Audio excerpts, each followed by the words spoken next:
Pikachu yells and thunder smash! Pikachu! Ow, fuck. Oh, God. Man, Venusaur! Look, I don't care what you fucking do. I don't even know what Just say fucking Solar Beam. Venusaur. Whatever, do Solar Beam. Yeah, okay, thanks.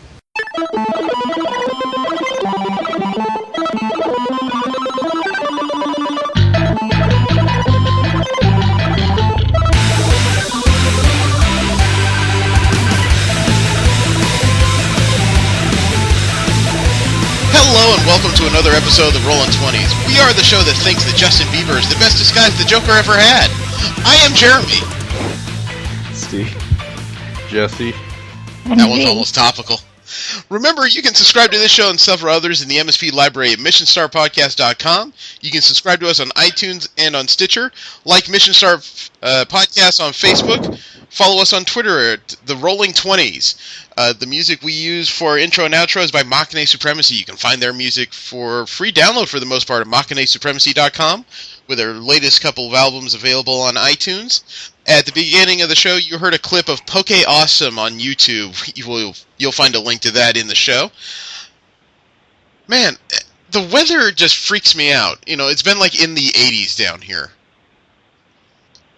Yeah, it's been unusually keep praying warm for rain over here. Yeah, It's been in the 30s here, and I'm in Texas. I'm almost jealous of you, because I like my winter months, and the governor out here is stupid enough to have... Not the governor. Some kind of religious organization in California has taken to trying to pray for rain. Yeah. Really? They had a group prayer for rain. You know, I almost laughed at that, because these are the kinds of people who are so conservative, they'll say that, you know, the occasional murder and uncommon death is part of God's plan. And wouldn't you think that this would qualify as well? Yeah. You know, so I don't know what asking for extra help right now is going to get you. It's not like anything's lit on fire right now. But No, we just had to wait 6 months for that. Oh my gosh! But I just think cold without snow is unreasonable. yeah, that kind of sucks when everything is like frigid and gray, but you don't have the advantage of being able to throw yourself down and make angels. Yep. That sounds entirely too sexual. Well, you remember, I spent 3 years in Omaha, so I'm used to spending a few months of my year able to sled down a hill and nearly kill myself. You know? Oh, I miss those days. Well, there used to be a hill behind the house where I used to live, so all I had to do was use the back gate, step out there, and there's like 30 kids, you know, not only barreling down this 2-story hill that's at probably a 40-degree angle, but about 30 feet beyond where it levels out, there is a small fence. So you only successfully sledded if you had enough velocity to make it to the fence and slide underneath.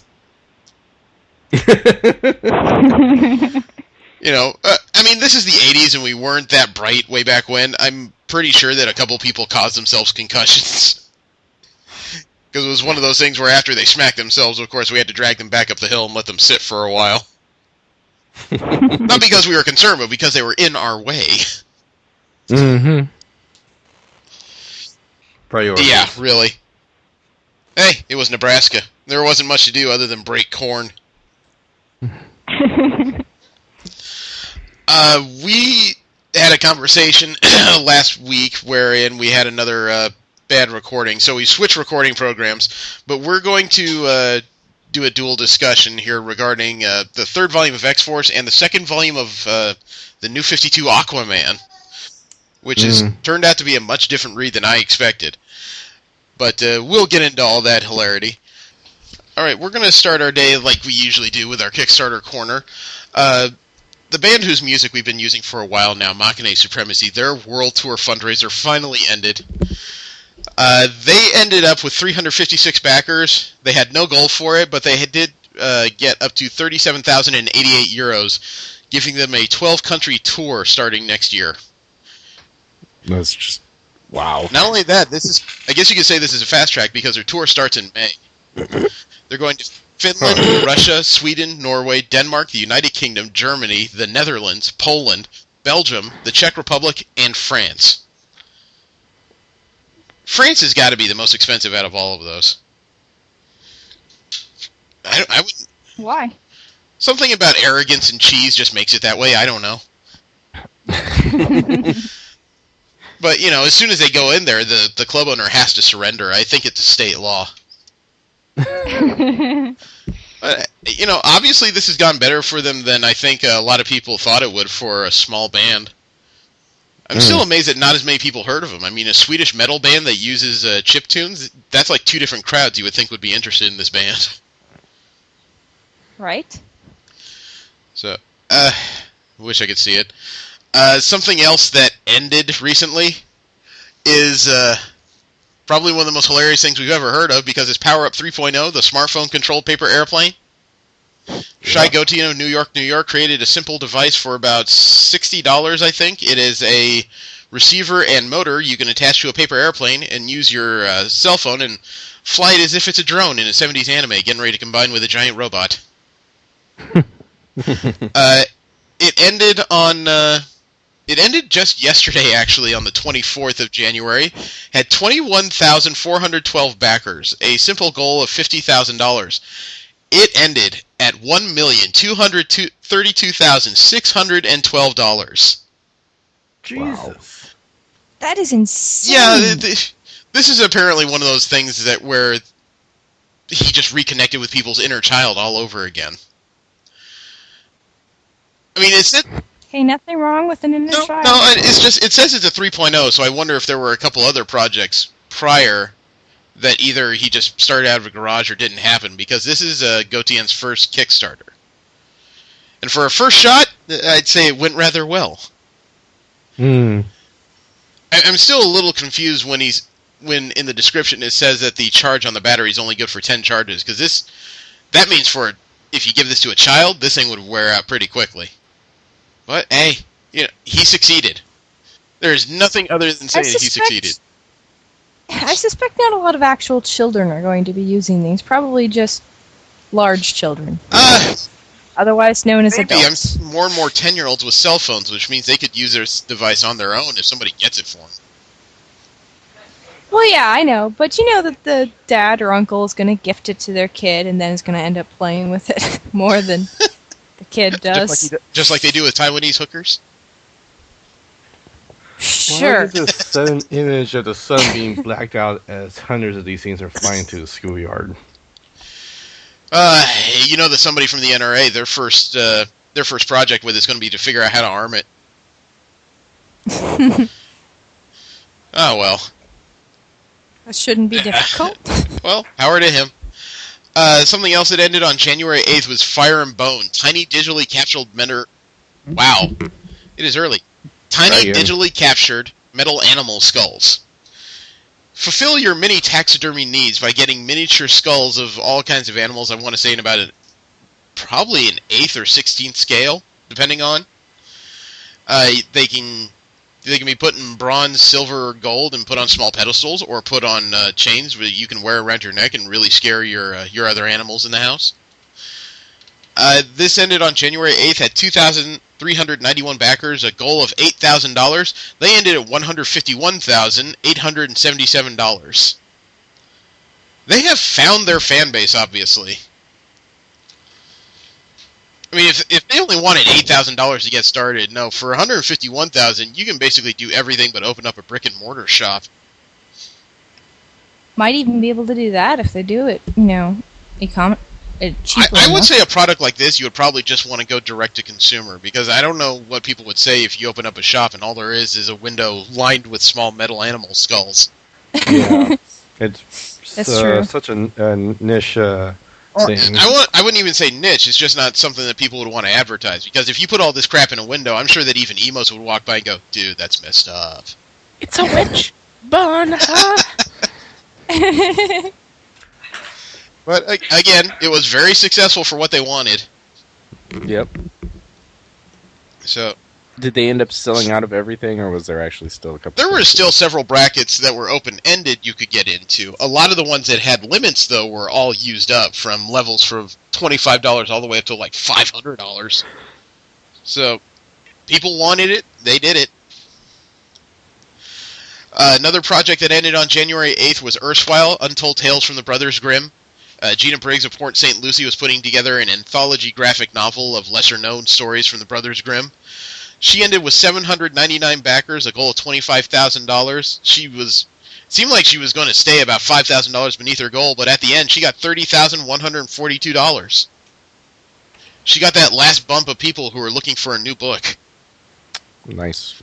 Yeah, I just wish I'd gotten involved in this one. My 9-year-old is so interested in comic books and conventions lately, she would have sat down and read this probably with Ernest. I might have to email her and ask her if there's any way I can buy a copy. And something else that ended recently, just 7 days ago, which would make it the 18th, is Mega Man the board game. Jasco Games of Lubbock, Texas was putting together a Kickstarter not only for their prototype board game, but also to buy the rights from Capcom. It always feels so odd when part of the Kickstarter is help us buy the rights. Because that means this could be shut down at any moment if somebody comes... Well, if the wrong person, I should say, comes across it. Yeah. But this one actually went through it entirely. They ended with 2,639 backers. They had a goal of $70,000. They ended at $415,041.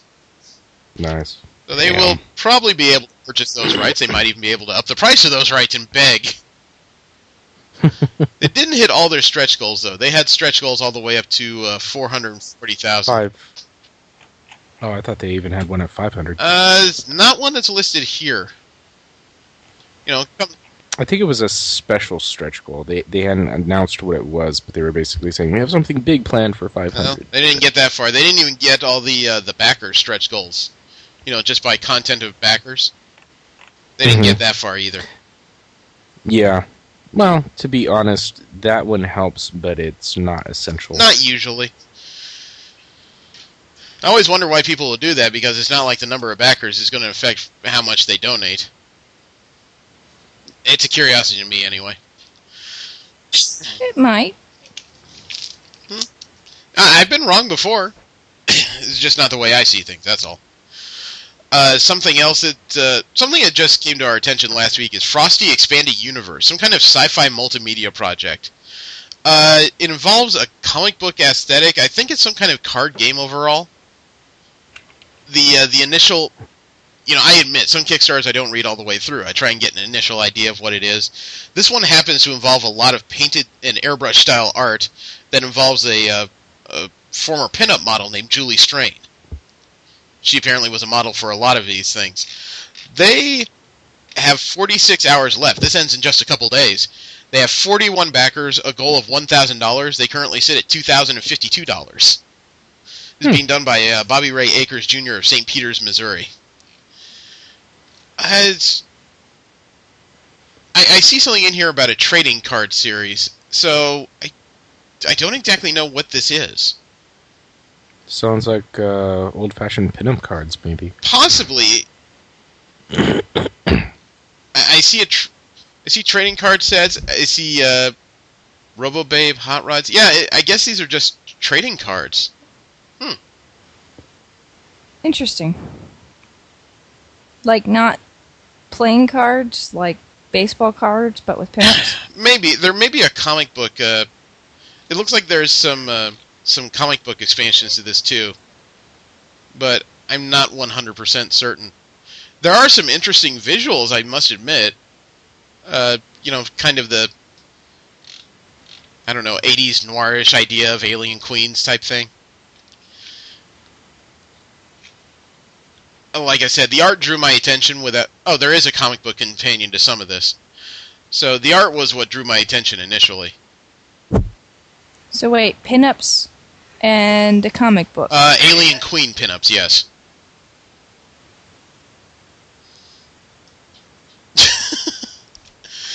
I can't make that sound any better. But it sounds intriguing. It could be. If you've seen Julie Strain back in her heyday, man, she was... during the 90s, she was kind of the epitome of what Pamela Anderson became in the 2000s, wasn't she? She was just kind of that aging model who had made a foray into acting. She was actually in some of the Andy Sidaris films, now that I think about it. Steve, do you remember those? Not off the top of my head, Andy no. Starrs was a guy who was notorious for making movies that had a whole lot of guns and a whole lot of boobs and very little storyline. His main story was about a secret spy agency that was based out of Hawaii. Nope, still not ringing a bell. You know, they were usually on the Cinemax After Dark lineup. Oh. So, yeah. Their story was about as deep as, basically about as deep as My Little Pony. It was very surface. Oh well, but we're getting off on a tangent here. Something else that ended, but we just found out about, was Project Nimbus. It was a new mech combat game that's being put out on Steam. It was done by Kiss Limited of Hemel Hempstead, United Kingdom. They ended 13 hours ago with 1,198 backers, a goal of £6,000, and they ended at £17,689 UK.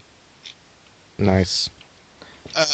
Now that actually kind of brings me up to an interesting question, because they're trying to regulate the Kickstarter and crowdfunded stuff. Right. What happens to those foreign projects? Well, it's an SEC thing, so that means it would happen to any website that wanted to be SEC traded, more or less. If they wanted to be publicly traded, they would have to give up to 39% of the funds gained for any project to the SEC. Right, but SEC is U.S., not foreign, so... Yeah, but you can... I'm assuming they could still ignore that crap because they wouldn't be publicly traded over here. No, anyway. the SEC is the Security Exchange Commission. While they may be based in the U.S., you're talking about a company that regulates like 90% of the stock markets. You know, it's like how the New York Stock Exchange can be bought and sold as well by foreign companies. Okay. So it's all bullshit that could affect this. And besides which, it all depends on where, not necessarily where the person is based, but what websites they go through. If the website wants to be a publicly traded stock somewhere, then they would have to go through the SEC's rules. Kind of. Yeah, when I heard about that, it pissed me the hell Yeah, it's kind of off. fun how bankers can ruin the fun of everything. It just seems like every legislation I hear about recently is all about the rich wanting to stay Well, the thing rich. is, the SEC isn't legislation. It's not a law. It's literally bankers making the rules for money. Okay, fair enough, but still... I can't order my thoughts into words, but... You're just that Too mad. much hate. Yes, too much hate. That is exactly right. Well, here's something that'll make you feel better. I guess I just... What? I guess I just meld the banks and the government into one entity in my brain. We can have that discussion later. Something else that came up is Novus Aeterno. The creator of Titel Studios of Zug, Switzerland, calls it the largest RTS strategy game ever. They say it's even bigger than EVE Online. It would involve things like diplomacy, gathering intelligence, thousands of player-run empires in one seamless map, gaining militaries, trying to run economies. This one ends in 21 hours. Ends tomorrow. Has 3,430 backers. Has a goal of $75,000. They currently sit at... Oh, they made that. They sit at $236,142. They have a few stretch goals, including one mega stretch goal of $500,000 that they haven't met. But they've already added things like capital ships, outposts, Vernos races, colonizing moons, planet defenses, Cauldron-born race. Why does that sound like a nightmare to prom? But there's still other things to add here. One of these stretch goals at $280,000 would be crafting, which I don't know if they'll make, but at the same time, you can bet in most MMOs as they go, that'll be added anyway. Yeah, that's usually the plan. It's kind of like what they were doing with the Titan project. City of Titans. Where they were trying to... They were basically, having the stretch goals out there so that they could get the stuff out faster. It'll still come. It's just going to have to be something that they develop as the game is... Well, if they can do all this in one seamless map and not have to instance several sections of the game, that would be That's an ambitious project. Yeah. Yeah, it is the same thing that Pathfinder Online is doing. So it is possible. Yeah, I'm not saying it's impossible, but it is interesting that they're going to try. I mean, way back when the MMO we used to play did that as well, but that's because the different sections of the map were interspaced by such wide sections of ocean, your characters were very unlikely to swim it. Yeah, actually, I don't believe you could swim it. Yeah. You hit a certain point, and it's just like, nope, you start taking hits. Yeah, your endurance just dies. Something else that we found out about was the repopulation. It's called a sandbox MMORPG, which usually means that you're able to do a whole lot of nonsense and also maybe create a few items. It did win several, well, not awards. They call themselves one of the most anticipated MMOs based on several positive reviews that were in websites like Kotaku, IGN, and MMORPG.com. They have 13 hours to go, so this also ends tomorrow. They have 2,035 backers, a goal of $50,000. They sit at $148,884. Finding out about a lot of new MMO projects. But I'm with... many of them sound quite good. I'm with V, though. The more I read about these, the more I keep thinking back to the SEC's bizarre rules and how much they could really fuck up innovation in this country. Yeah. Well, fuck countries. We're reading stuff about Sweden, the UK, Illinois. They could fuck up innovation all over the world. But I did find out about some new long-term projects, including one by Area 5 of San Francisco called Outerland Season 1. It's a documentary about classic video games and their effect on culture. Ooh, that's It's going to start way back when video games started as stand-ups. It's going to be a net series, I believe. 6 one-hour episodes, anything from 42 to 60 minutes. And it's about the people and culture of video games. It has 20 days to go and ends on February 15th. 1,586 backers, a goal of $210,000. They currently sit at $105,774. They got a pretty good chance of making their goal. Yep. If they actually have a stretch goal of $320,000, well, they'll start hiring freelance journalists, bloggers, and producers to help find better stories. But this is something I'm curious about because as much as people in the media will argue about video games, no one's really bothered to study them at all. And this would be a chance to figure out how we started and how we got to where we're at. I agree. People wearing, like, PlayStation and Xbox logos on their foreheads and willing to fight to the death, apparently. Wait, what? Sorry, the console wars always confuse me as a concept. It would be funny if there was a movie in which they were taken literally. I think it's called Game of Thrones. Something that our showrunner Anthony showed to me that really confuses me. It's a Kickstarter for Moe Headphone Designs, Dojin. Oh, wait, what? Dojin? Moe Headphone Designs Dojin by Lunatic Joker. It's by Sekai Project of Los Angeles, California, which means these idiots are out here and I have to find them. What this is it's not a dojin in the typical sense, which means, you know, there's no humping or anything. Well, not all dojins. It is literally an art book of cute girls wearing headphones. Wait, what? It is an anime-style art book of cute girls wearing different headphones. I can't think of a more niche project than this. Right? Well, people that are really into nerd girls, I could see that really being a thing. Well, let's level this. This ends in 3 days on January 29th. Has 394 backers. Has a goal of $5,000. This currently sits at $19,047. With how many backers? 194. Wow. I mean, there's a lot of people that want to see girls in headphones, apparently. That means that the average backer donated almost $50 each. Yeah, I was going to say, that's quite a bit of money to be... Okay. You know what? I've spent money on Stranger Things, so...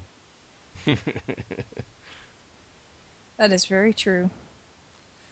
I know, it is hard to come up with the words about this, because this is just really bizarre. But, You know, it's one of those things. It's one of those things where the artist has found his audience directly. But I mean, some of the pictures are. It actually goes into the descriptions of the different types of headphones they're using in art pictures, and then using them in the art with girls in, you know, school uniforms or like pajamas or some kind of nice dress, laying down and apparently listening to Beats by Dre. So, I don't know. People. How about this? I found a project for a new children's book called Hello Ruby.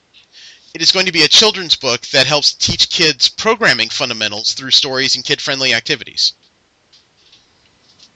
That's awesome. It's a nice idea by Linda Lucas of New York, New York. It's her first Kickstarter. This ends on Saturday, February 22nd. Has 26 days to go. 4,094 backers. She has a goal of $10,000. She currently sits at $175,490. Yeah. Good Lord. Yeah, anytime you hear anything over 1,000, you know the amount is probably enough to get them. Yeah, it was literally. I mean, I don't know how this was funded so quickly, what kind of advertising she's done, but obviously this is a good book for a lot of parents who don't want to teach their kids anything. So they've found a way for... Or can't. Well, don't have the requisite knowledge. I would actually amend that to parents that don't want to teach their kids anything personally. Well, wait, I may have overstepped my bounds because she may have a bit more knowledge than I gave her credit for. There's a picture of her sitting next to a stack of books, including a couple called Ruby Cookbook and The Ruby Way. So she may actually be a much more prolific author than I think she is. Nothing wrong with that. It's just it's really interesting. I mean, for a $20 pledge, you get the ebook and a workbook. For $40, you get the hardcover book and a workbook. This just sounds like a smart idea in general. Mm-hmm. I agree. I saw a board game that was teaching programming somewhere. We talked about that. I don't know if it was on Kickstarter. We talked about that a while ago because we came across it after the Kickstarter closed. Right. So we only spoke about it the once. I think it was Turtle something. I can't remember. The last Kickstarter I have is rather interesting. It's called Destroy All Presets, a remixable chiptune album. Dr. Popular of San Francisco, California, and yes, you heard me correctly, Dr. Popular. He's created a cartridge that fits in a Game Boy Advance that you can use to remix chiptune albums. It's a way to reuse your old Game Boy Advance. He's created a way for you to make music out of chiptunes, MIDI music, basically, on a Game Boy Advance. He has 17 days to go and ends on February 12th. 236 backers, a goal of $6,500. He currently sits at $8,120. The thing is, it's actually an interesting idea and a way to recycle old electronics that people are probably not using as much as they used to. Yeah, seems interesting. Definitely heard of worse ideas. It's creative. I can't fault his creativity. From there, we will go ahead and move into the video game music for the last couple weeks. One of the more interesting ones is that Blizzard is putting stricter parental controls in place on Battleground.net. Or the Battle.net, I should say. Yeah. What that means is that it used to be that you could put a credit card in an account, and that means anybody who had access to the account could make some quick purchases. Now, anybody who has parental controls on their account has to get the permission of the parents before they can make any sort of purchase. Yeah, I know. I'm sure that'll limit their. I'm sure that'll mean their income will drop a bit, but at the same time, that will probably save them from a lot of angry phone calls of parents going, "I did not do this." Yeah. Well, not to mention, I think that if the parents didn't approve it, they have to give the money back. Yeah. Yeah. This just kind of cuts out. As long as they can. This just kind of cuts out the middleman because, I'm sure there's things that happen both on purpose and on accident where kids have gone way over what they were supposed to get on the game. Yeah. Well, sometimes they make it pretty easy to screw up and order stuff anyway as kind of a catch me, It's just I think it's a good policy in general, though, because unless you actively separate people from their money, usually the happier they are with you. They're more likely to give you money if they don't think you're going to steal at any given moment. Yeah. Also, something that came out last week was the NES Remix, which is a remixed version of several old 8-bit Nintendo-era games, including Mario Brothers. They held a contest which had to be canceled. Oh, I heard because about what that. they found out. Well, let me put it into better context. Koichi Hayashida is the director of NEX Remix, and he had a time attack challenge for players to put their best time on Remix Stage 4 for Mario Brothers. All you had to do was take a screenshot, okay? But the game forces you to control both Mario and Luigi simultaneously, and the goal for Stage 4 is to collect all coins. What they found out is that there's an exploit to achieve a faster time. And as Hayashida said in a statement, quote, "In the interest of being as fair as possible, we decided to terminate the event without recognizing the fastest time," unquote. That absolutely sucks, but at the same time, what can you do? If there's an exploit out there, it's not like you can reissue the challenge. If you can fix the exploit, then yes, you could, but... Otherwise, yeah. At least it's one of those things where they found out about before they started issuing prizes. Could you imagine the firestorm that would have happened if they gave it out, then found the exploit? That would have been hell on earth. How about this? World of Warcraft found a Trojan virus in a fake curse client. Yeah, that's been going on for a while. Yeah, but finally other people are catching on to it, including Blizzard. Blizzard actually issued a statement through Caltonis, who is one of their support agents. It said, quote, "At this point, it seems the easiest method to remove the Trojan is to delete the fake curse client," which should be a duh, "and run scans from an updated malware bytes. Should you still have issues, there's a more manual method that Resi posted earlier in the thread," unquote. What's a more manual method? Rip out the hard drive? Just sit there and yank the sucker out? I will just say this is not the first time that Curse has been invaded this way, or they've sent out a fake one and so forth. So they're probably actually pretty used to this. So, well, I guess it's just one of those cases when it comes to getting rid of the virus, getting rid of a fake client that you found should be a no-brainer, literally.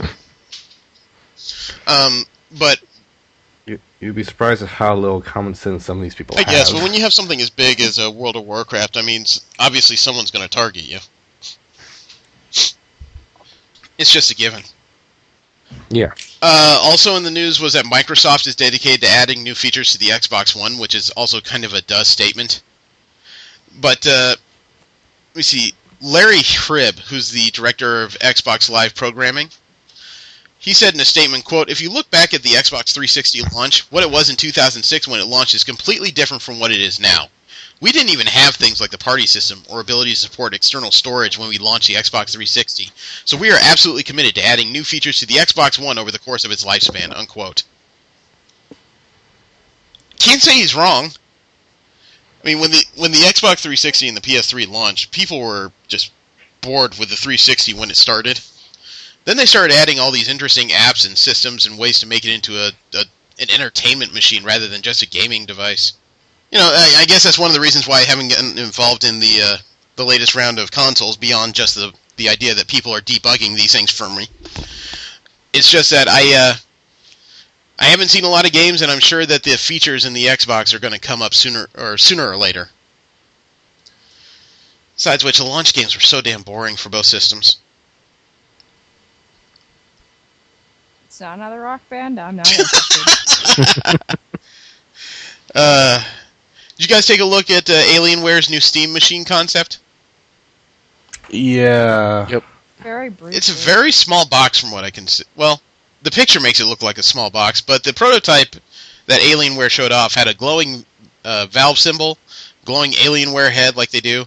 It's 8 inches by 8 inches by 3 inches. That's kind of small. 8 inches by 8 inches is almost a foot. It's apparently comparable in size to the Xbox One, which everyone calls the big brick. But it would fit into a living room setup, and it's a very simple-looking thing. I mean, there's no wires to it, at least as far as controllers go, and I see a couple of USB ports in the front. It's not an ugly machine, though. Just I don't know, I guess Alienware, I've seen them do so many angular and odd things, you know? I guess I expect it to look a little different. But at least now you got something to go with that funny controller they put out. If Valve does put that out there, it could really take a bite out of console sales. There's a lot of gamers I know that are waiting. I'm curious to see how it would affect them, yeah. And one of the bigger stories in the last 2 weeks came out before... I mentioned it to the others just before Anime Los Angeles. Nintendo lost a lawsuit, and they have to pay a share of sales on every 3DS sold from now till the end of time. What happened was Tomita Technologies sued Nintendo because they accused them of using the patent they have on 3D camera lenses in the 3DS. The result of that lawsuit was a loss for Nintendo, having to pay $15 million in damages. And then they have to pay up to $3 for every 3DS sold to Tomita Technologies from now into the future. That's really painful.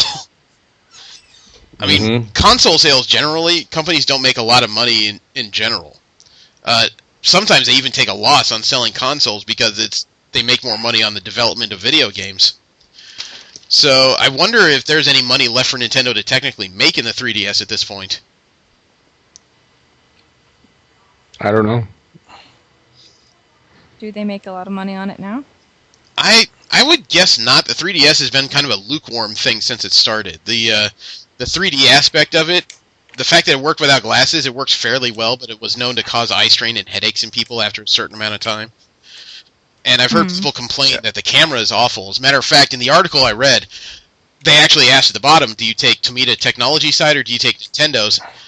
Every post at the bottom said they took Nintendo's side and that Tomita should be ashamed for making such an awful camera that deserved to be stolen. That means they didn't actually read the story. Nintendo stole the lenses, not the camera. Nintendo's the one who put out the crappy camera. So, again, the internet jumping to a conclusion without actually knowing all the facts. Who would have thought? Right.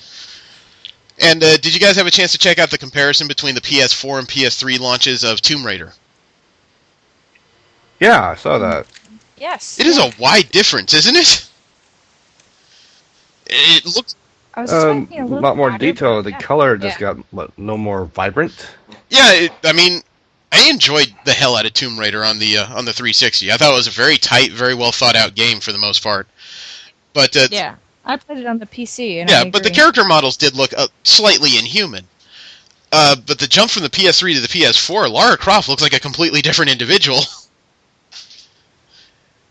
She... Maybe it's because of the extra hair strands. I don't think it's just the extra hair strands. I mean, she stopped looking vaguely Asian. She looks more like an Anglo-Saxon now. Even the watch she's wearing on her arm, it looks like there's even extra details to the bands of the damn thing. So... I did not notice that. Well, it's not enough to make me run out and buy a PS4 for this re-release, but it is enough to at least make me sit up and pay attention to the potential differences of the new generation versus the old one. Yeah. The thing I noticed the most was the lighting changes, which always seems to be a sticking point. Shadows, lighting, so forth. That's the hard stuff to get rendered. Oh, yeah, because you gotta admit, that's usually pretty low on people's priority scale as far as gamers when it comes to what they want to see. Although in Tomb Raider, different lighting sources could definitely help, considering how spooky of an atmosphere that game builds. Mm-hmm. Right. Yep. Let's see, Nintendo has slashed the outlook on the Wii U. They slashed their sales forecast for the 2014 year by 70%. They actually expect to sell 70% less games next year than they thought originally. From 9 million units to 2.8 million units. To put that in context, 2.8 million is fewer systems than the Xbox One and PlayStation 4 sold in just over a month from their launches. Yeah. How can you continue something that's just doing that terribly for you? Wouldn't it be cheaper just to take out the tablet console, relabel it as just the Wii Extra, and put it back out? Pride. I was watching Jaltoid Games, one of their one of their playthroughs on Super Mario World 3D, they were actually complaining, Nintendo, stop making things where I have to use this stupid gamepad!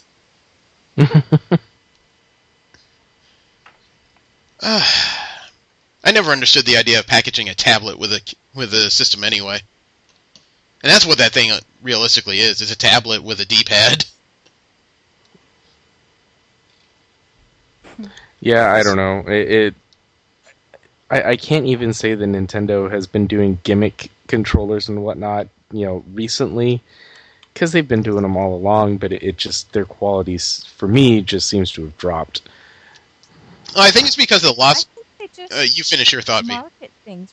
I think they just market things poorly. They should have marketed more heavily to, like, with the regular... going back to the Wii, because that's the only thing I'm really familiar with, they should have marketed that more heavily towards exercise. I don't think that's their sole problem, though, because when I was a kid, I remember waiting for versions of everything on the Super Nintendo. I wanted to see the latest version of Street Fighter. I wanted to see the latest version of Mortal Kombat. I wanted to see the latest Final Fantasy. Nowadays, what are you waiting for in Nintendo? The latest versions of Mario and Zelda. That's it. Yep. Pretty much Zelda exclusively for me. I haven't really been into the Mario series since... Yeah, but I mean... Super Nintendo. You think about the other games. What are you waiting for? You're waiting for PlayStation to get the latest Final Fantasy. You're waiting for Xbox to get the latest Halo. You're waiting for Xbox and PlayStation to get the latest Street Fighter and Mortal Kombat games.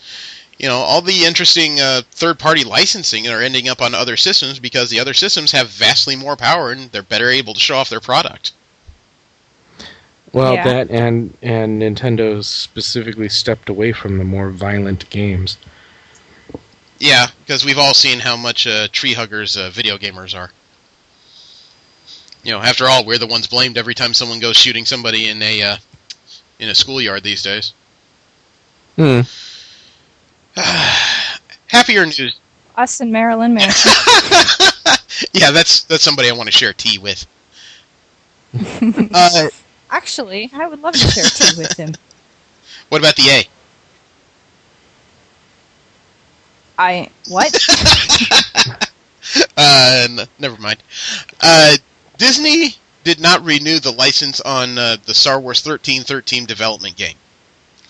They allowed that one to lapse, and it's very likely that one's going to stay dead. Because Star Wars 1313 was the game that LucasArts was working on before EA had their partnership, and it was supposed to be the story of Boba Fett, the bounty hunter. The theory is that Disney probably doesn't want to be associated with so dark of a video game where you're going around murdering people in the Star Wars universe. Really? Aren't they associated with other really dark things right now? Not that I can think of anything. The darkest thing that I think of as Disney proper would probably be the Pirates of the Caribbean movie series. Yeah, that's... Or maybe the Dark Crystal if they own... No, that's Henson. Well, wait, they own Henson. I guess so. Yep. Wow, that took Andrew. Yeah, they said they were coming out with a sequel to that. I still haven't seen it. I thought they did it and it was a failure. Crystal? I thought they did. Yeah, they made a Dark Crystal too. Of course it would be a failure. There was any doubt? Yeah, Muppets just aren't as intimidating the second time around. I bet you Jim Henson wasn't in probably on it. not. Well, being that he's dead. Actually, it was directed by still in on everything they do. Well, I mean, there could have been some sort of lost story or... I don't know. The way Disney's gone, the Dark Crystal 2 will probably involve Darth Vader and Wolverine.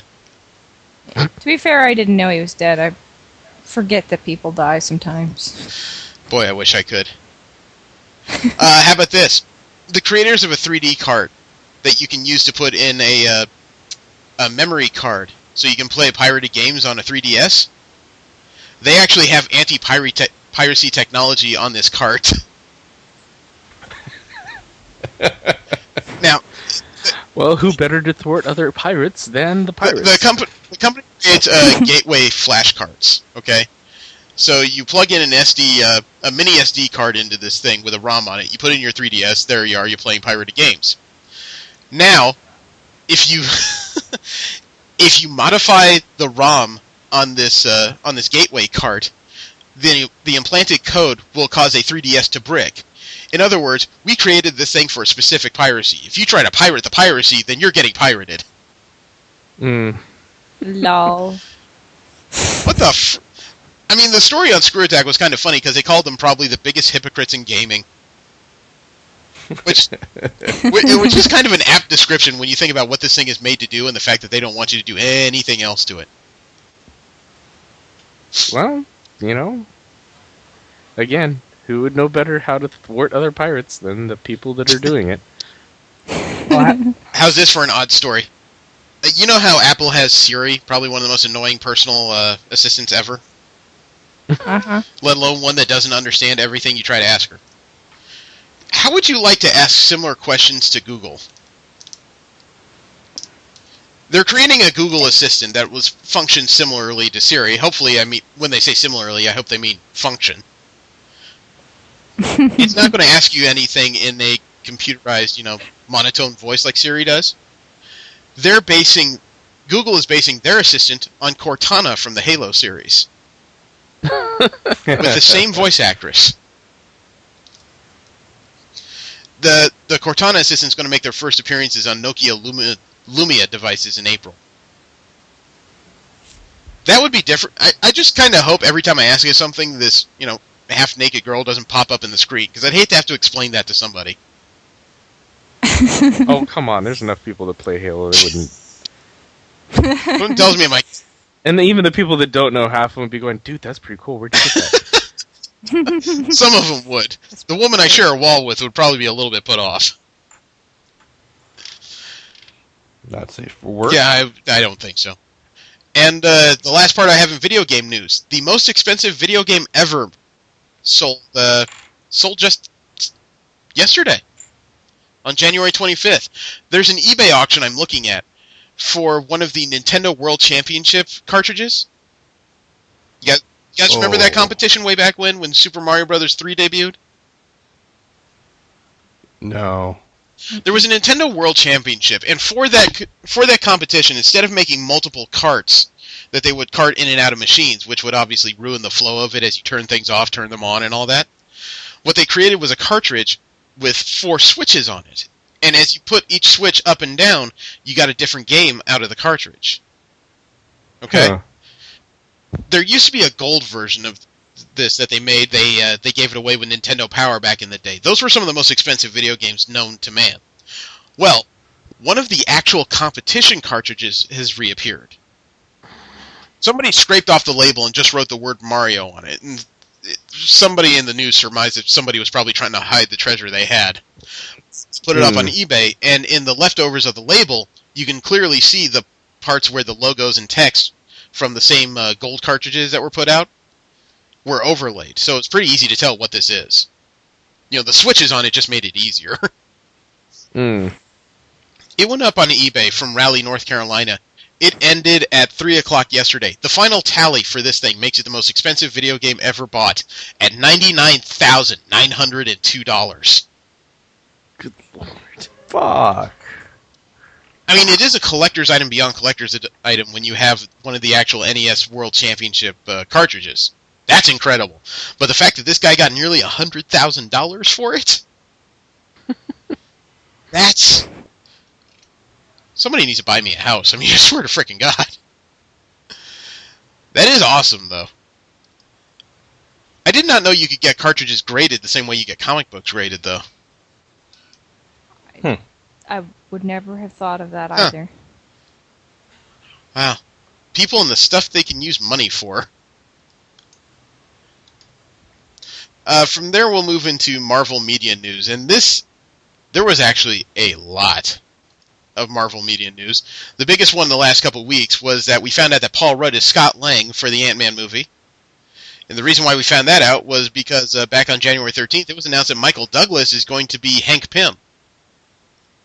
Oscar winners are suddenly coming out of the woodwork to work on Marvel movies.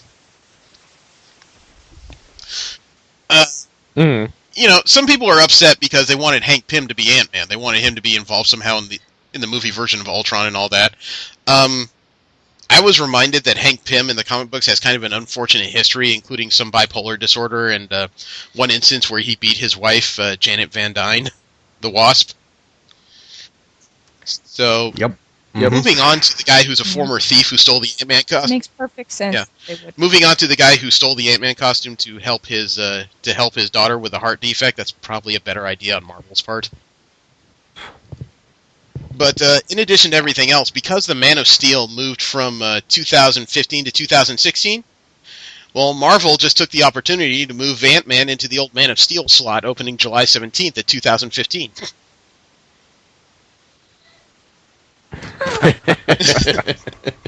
No, they just kind of said, okay. Well, if you aren't going to use it... Okay, if you're moving into our first weekend of May slot in 2016, fine, this one is ours. Amazing how possessive this is getting. Also in Marvel Media News, the Avengers Age of Ultron is set to shoot in South Africa. They're going to shoot in Cape Town, specifically, South Africa, which I think is a capital, isn't it? Yeah. Cape Town? I think that's the capital of South Africa. But, I have no idea. Well, the reason why some people are taking this as a big deal is because the Avengers have one notable African member, and that's the Black Panther, who has an island nation in Africa called Wakanda. Is it an island nation? I believe so, yes. So, a lot of people are wondering if that means that we're going to get the Black Panther before the end of Phase 2.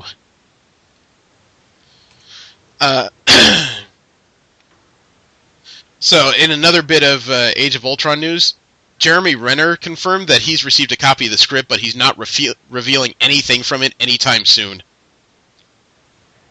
I don't know why he would. They would probably get a little upset with him. And he's probably one of the most expendable. I would say so. As much as I love Jeremy, you just gotta love Joss Whedon's sense of humor. He actually tweeted to J.J. Abrams, "Hey JJ, I need Yub Yub song for Avengers 2, but you can say Jedi Assemble or have Thor please call Disney."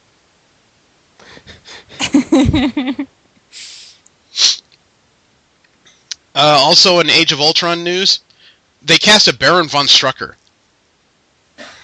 which was something that just kind of hit me sideways since this character had never been mentioned before in any website.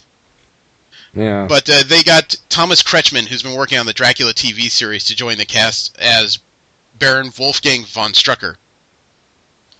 He's a longtime Captain America enemy who's a Nazi sympathizer. Would that be the best way to put it?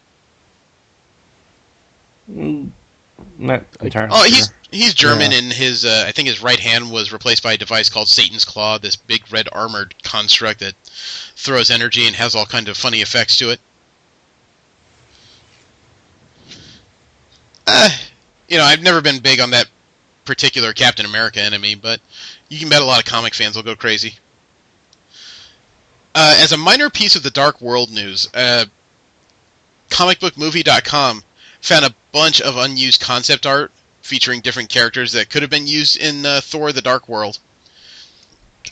The interesting thing was, in scrolling through about 25 pictures, towards the end, there are 3 different concept pictures for the character of Valkyrie, which, as far as I know, definitely wasn't used in the movie. One of them was pretty cool, though, in the modified Asgardian armor you see throughout the movie. It actually had a couple of openings on the back where these iridescent wings would come flowing out of it. That would have made an incredible visual. Yeah. But what can you do? I think they didn't want to take too much away from the story. Probably not. You can bet if a bunch of armored winged women suddenly came flying in a scene, a lot of people would have been asking questions about that more than half the heroes. Let's see, we'll skip that. Did you guys see that new footage appeared on Friday for X-Men Days of Futures Past? No. It was only 9 seconds.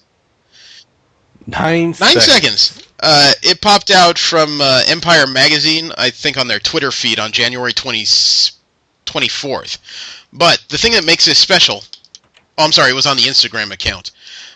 The thing that makes it special is, in addition to all this, Empire Magazine announced that on January 27th, this Monday, they're going to have some exclusive reveals about X-Men Days of Futures Past. The footage involves all kinds of little snippets of things, like Wolverine wrapped up in metal and looks like he's drowning, Warpath bringing up his big knives, and a few other worried faces, flashing across the screen. Not much you can impart in 9 seconds. But in that vein, the 2016 X-Men movie that they've simply called Apocalypse is supposed to explore mutant origins. That could be Bryan Singer said Still sounds like Apocalypse. Yeah, Bryan Singer has said that Apocalypse, at least as far as chronologically, is the first mutant that Marvel has ever had. He's the first known one back in the ancient Egyptian times. So, in addition to time travel, it looks like this will probably deal with a few scenes around pyramids.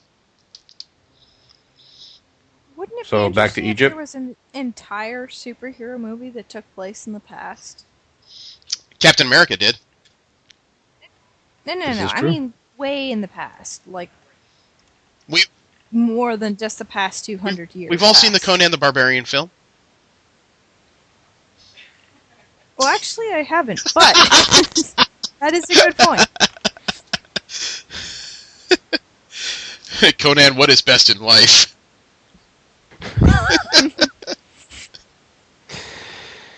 Oh, that was a horrible, horrible episode. Destroying my childhood, damn you. To destroy your enemies, What are to see friends? them driven before you, and to hear the lamentations of the women. Oh, well. Also in X-Men Days of Futures Past news, another character was revealed that nobody knew about before. They've added a Toad to the movie. Oh, I heard Yeah, something that's about right. this. Yeah, let me see. Whom is it? Evan Jungakit? He's an actor that's been told he's going to play Toad in the movie. He said visually it's going to be very different. It's kind of how Toad got from point A to point B, where you see him as Ray Park in the first movie in 2000. So this Toad may actually have, I guess, a peach complexion. And actual lines of dialogue? As long as he does something more impressive than just Super Mario Brothering the poor security guards. Because that's all he did in the first film. He jumped on top of some dude's shoulders and squashed him into the ground. Treat him like Goombas.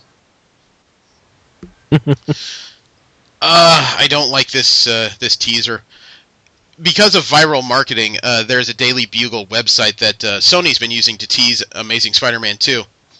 Something they teased recently was an article by Ken Ellis regarding the science of cloning. This scares me because Ken Ellis is the normal name of a Spider-Man villain called the Jackal, who's responsible for cloning Peter Parker several times and creating one of the biggest headaches in Spider-Man history, known as the Clone Saga. It wasn't the first storyline the Jackal was involved in. The first thing he did was clone Peter Parker once, so there was a fight to determine who was the real Spider-Man, which ended with Spider-Man throwing his clone into a smokestack, which is kind of morbid for the 70s. But he reappeared, I think, in the late 90s with a cadre of Spider-Man clones everywhere, which just created this nightmare as Peter Parker had this existential crisis trying to figure out if he was actually Peter Parker. I don't need the story. But some people were wondering if this means we're going to get like the Scarlet Spider and Kane and several other clone characters that appeared throughout comic books in it. I honestly hope Yeah, not. I pray not. That would just be a nightmare. Did you guys see the pictures of the new version of the Captain America uniform? No. It's a new thing. It's kind of a hybrid of his 1940s costume and his Avengers costume. It has the color scheme that you'd expect from the comic book version, I guess would be the best way to put it. Actually, no. The best way to put it was he looks a lot like his first costume from the Ultimates in the Ultimate Universe. Visually, it's not terrible, but I mean, this is like the fourth costume I think he wears in the damn movie. I wonder if he just keeps getting holes poked in him, or if he just feels a need. Does he feel prettier in this costume?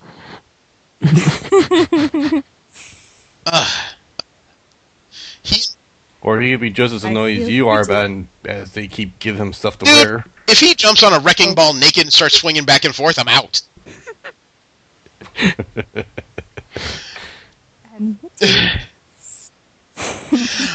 There's a new documentary coming out I want to see. We discussed way back in our 4th episode comic book movies, and I mentioned the Roger Corman Fantastic Four film. It was supposed to come out like way back in 1994. Turns out it never came out. But somebody's putting together a documentary that's coming out regarding this story. It's the only Roger Corman movie that never came out. And the documentary is called The Untold Story of Roger Corman's Fantastic Four, Doomed. Which is a nice play on words, I think. But I think this is a story that needs to be told. Back when it was coming out, I mean, a lot of the B-movie fans were really excited about it, and it had, oddly enough, out of all the things I've seen on screen, that's probably the best-looking thing that I've seen in the Marvel movies thus far. He actually looked like Ben Grimm from the comics, complete with a huge jaw. Looks a hell of a lot better than what they did to Michael Chiklis, anyway. And I take it you guys are well aware of the rumor regarding Doctor Strange. We've been discussing the rumors back and forth how Doctor Strange is apparently a priority for Phase 4 of the Marvel movies. Well, it's the first time somebody's attached a name to one of them. To play Doctor Strange is kind of an interesting choice, at least as far as rumors, because they're saying that Disney is targeting Johnny Depp to play the Sorcerer Supreme. Which is interesting. Yep. Now, Latino Review is the one who came out with this story, and I know that trying to follow storylines from a website called Latino Review is usually hilarious. Problem is that Latino Review has a very good track record when it comes to posting viable information, even via rumors. And they apparently cited a well-connected source that Disney is very much after Depp to do this for him. Now, just because Disney is after him doesn't mean he'll say yes. Depp has a habit of accepting weird roles, not necessarily better roles.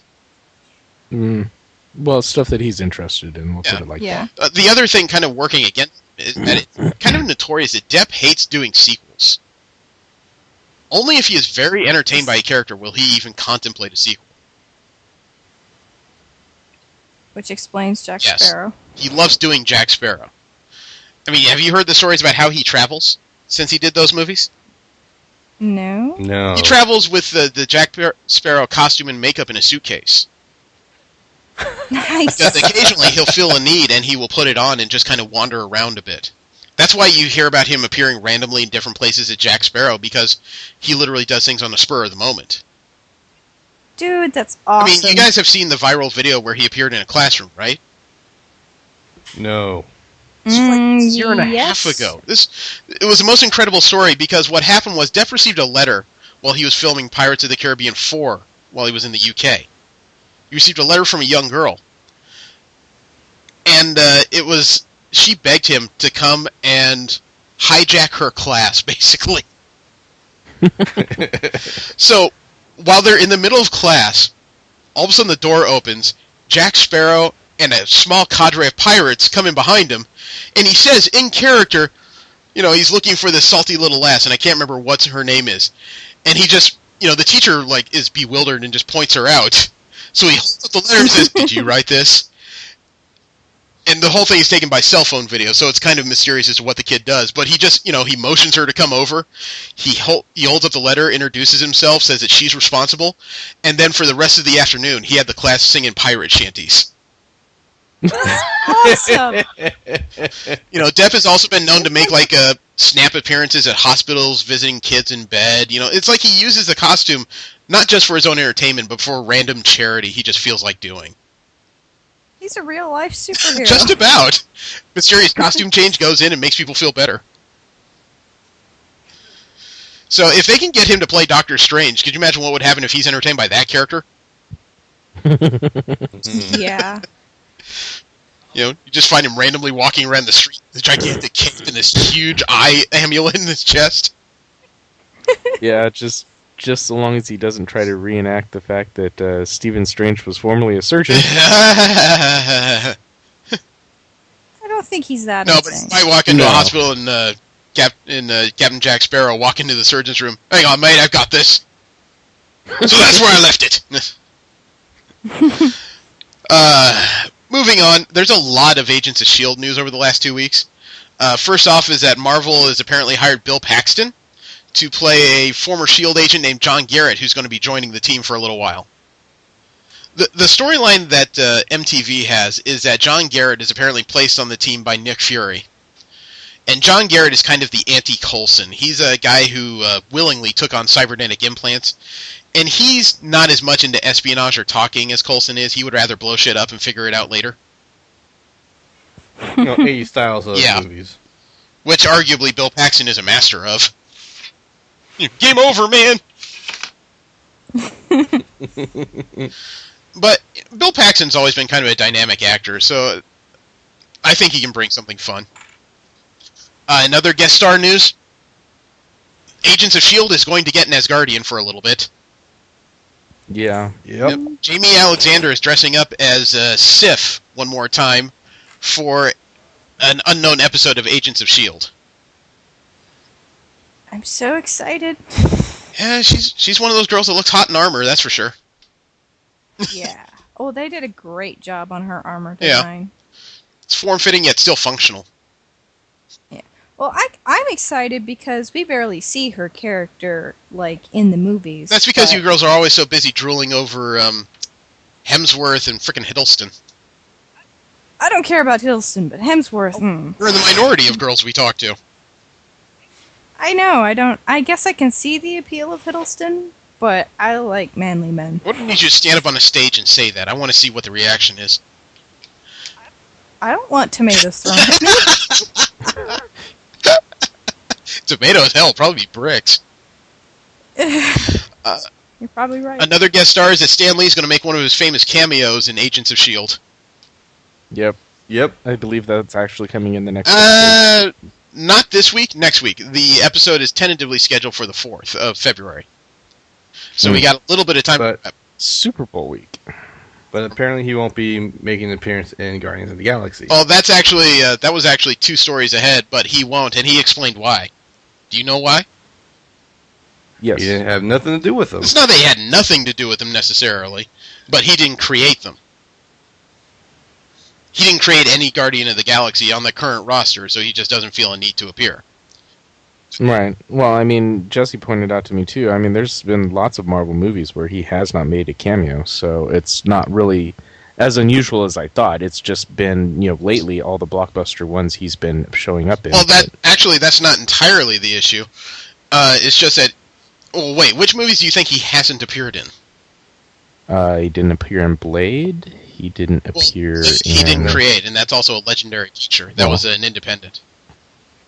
And I know that, but at the same time... He was in the last 2 X-Men. Last 2 X-Men? He couldn't. That's Fox. He's not contracted with them. Well, if I remember... Well, supposedly he showed up in the first one. I don't remember where, but I believe that was also Fox. Those were pay-for-play, though. They only invited him as a courtesy, and since Marvel started putting out their own movies, he hasn't appeared in any other Marvel films. I know, but I'm just saying, it's not that unusual for him not to make appearances. Well, he also didn't attach himself to things that were perceived as losers. It's not like people actually bought into the first few X-Men films. Oh, I don't know. He appeared in the Fantastic Four movie. That was a mistake. Both of them, I think. I still can't say how much I hated those films, and I got in to see those for free in pre-screeners. God. Did you hear that J. August Richards, his role has been revealed for Agents of S.H.I.E.L.D.? Oh? J. August Richards? The guy who plays Michael Parker? The guy in the first episode. The Hooded Hero? Okay, yeah. Yeah, no, I did hear about that. You told me about that, Jesse. Yeah, he's actually getting a superhero name. It's been revealed he's going to be Deathlock for Agents of S.H.I.E.L.D. Deathlock is kind of a notorious character. I don't even want to say character. It's been multiple characters. The Deathlock cyborg is usually somebody who's either dead or close to it, who's bonded with cybernetic parts, and is usually controlled by remote by a third party. That, or it has an overbearing AI that the character is constantly fighting with.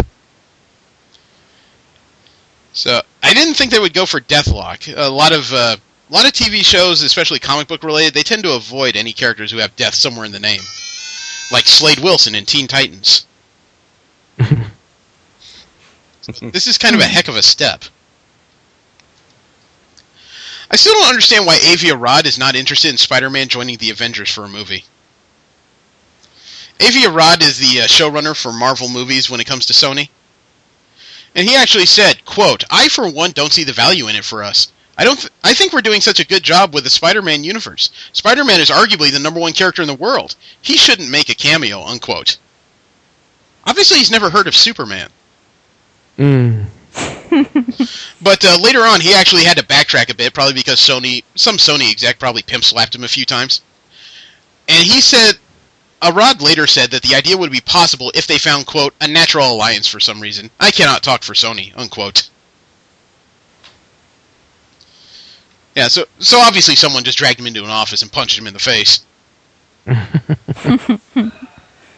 then he went on further to, or I should say, Tolmach, who is producing the Amazing Spider-Man and the Amazing Spider-Man 2 and is working on the Venom and Sinister Six spin-offs, he chimed in with his point of view and said, quote, "The practical side of it is, look, how many movies have we just talked about? It's all we can do to build that universe. We're not going beyond that," unquote. I understand that Sony's gotten themselves busy, but they should be able to sign a co-contract on Andrew Garfield and get him into another movie.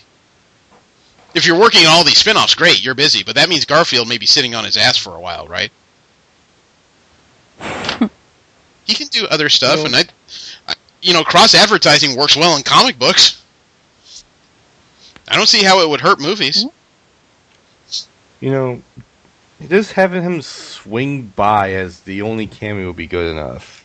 No, I would rather see him with some interaction.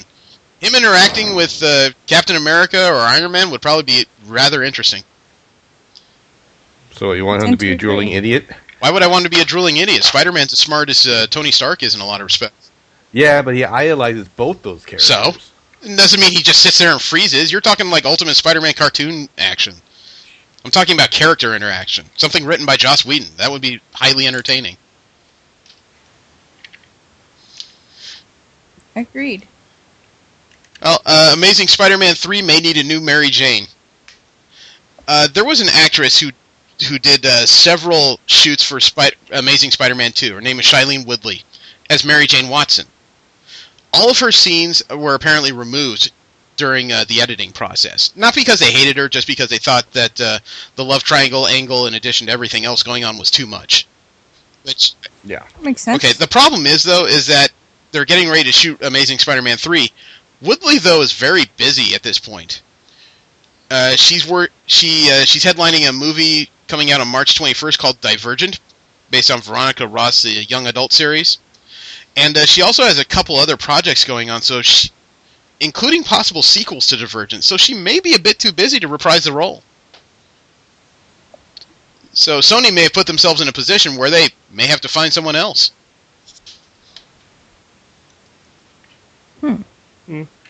Okay, how about this? Would you guys watch a Black Widow anime? Yeah. Would you guys watch a Punisher anime?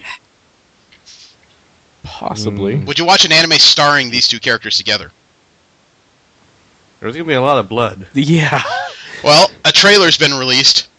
Madhouse, who's put out several animes based on Marvel properties, including X-Men and Iron Man, and the Bishy Wolverine, they're putting out a Marvel's Avengers Confidential, Black Widow and Punisher. Focuses on the two of them teaming up after the Punisher is taken into custody by S.H.I.E.L.D. They're up against a new terrorist cell called Leviathan that's been stealing S.H.I.E.L.D. tech. The trailer is notable. It's not bad. We can post a link to it. But one thing that eagle-eyed fans notice, and they're curious to know more about, is that the trailer involves a show-up of a few Avengers, including Iron Man, Thor, War Machine, and Captain Marvel. So you remember my theory, when comic books change, a lot of times that means they're going to show up in other outlets. So I wonder if this means Captain Marvel is being primed for a movie release. And the last bit of Marvel media news I have is kind of news, not news. It was posted on a website called Acting Auditions that the Fantastic Four was going to begin casting this week. And according to the outlines they put up, the movie was going to focus on Reed Richards, Ben Grimm, and their friendship and how they use their powers. They were apparently going to be taken by the government and forced into a sort of servitude, which is very different from most Fantastic Four projects. That usually focuses on all four of them. Focuses on the family dynamic rather than the buddy cop scenario between the Thing and Mr. Fantastic. The kicker is that after that came out, the director for the new Fantastic Four reboot, Josh Trank, he went to Twitter and he said, quote, "That synopsis is definitely not the synopsis or anything close to the synopsis. I don't know who put that out. Bye!" So, in other words, people jumped on a rumor and it was quashed. This is similar to the Kryptonian Wonder Woman rumor. Oh. Eh? You didn't hear about that?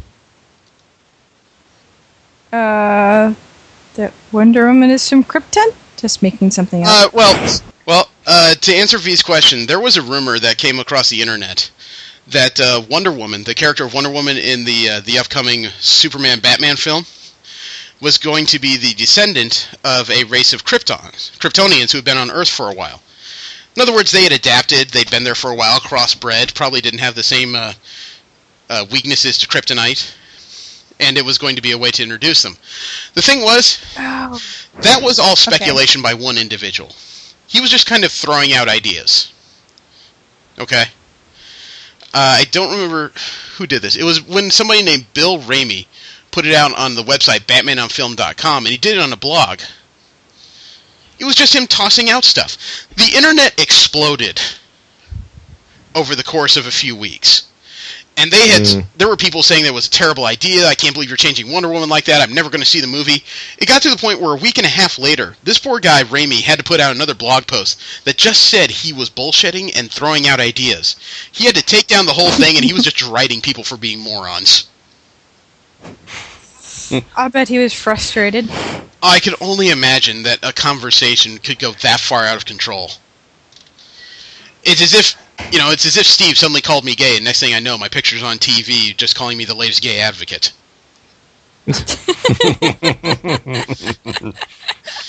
That's a great analogy.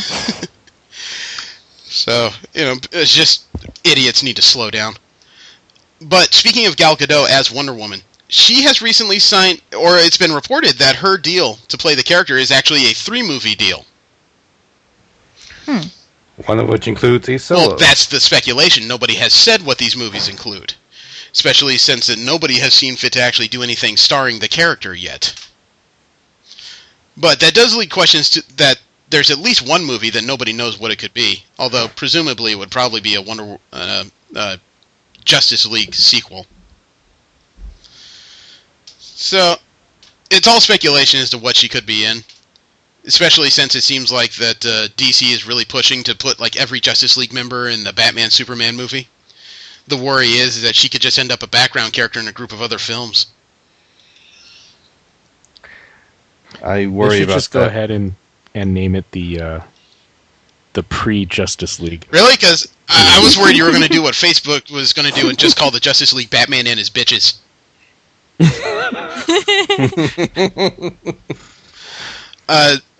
But they don't have Robin yet. Said bitches plural.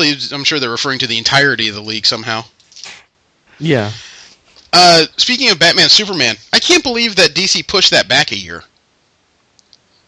I find that kind of surprising. I mean, we were discussing how Ant-Man moved into its old slot. That's because the Batman Superman film moved from July 17th, 2015 to May 6th, 2016.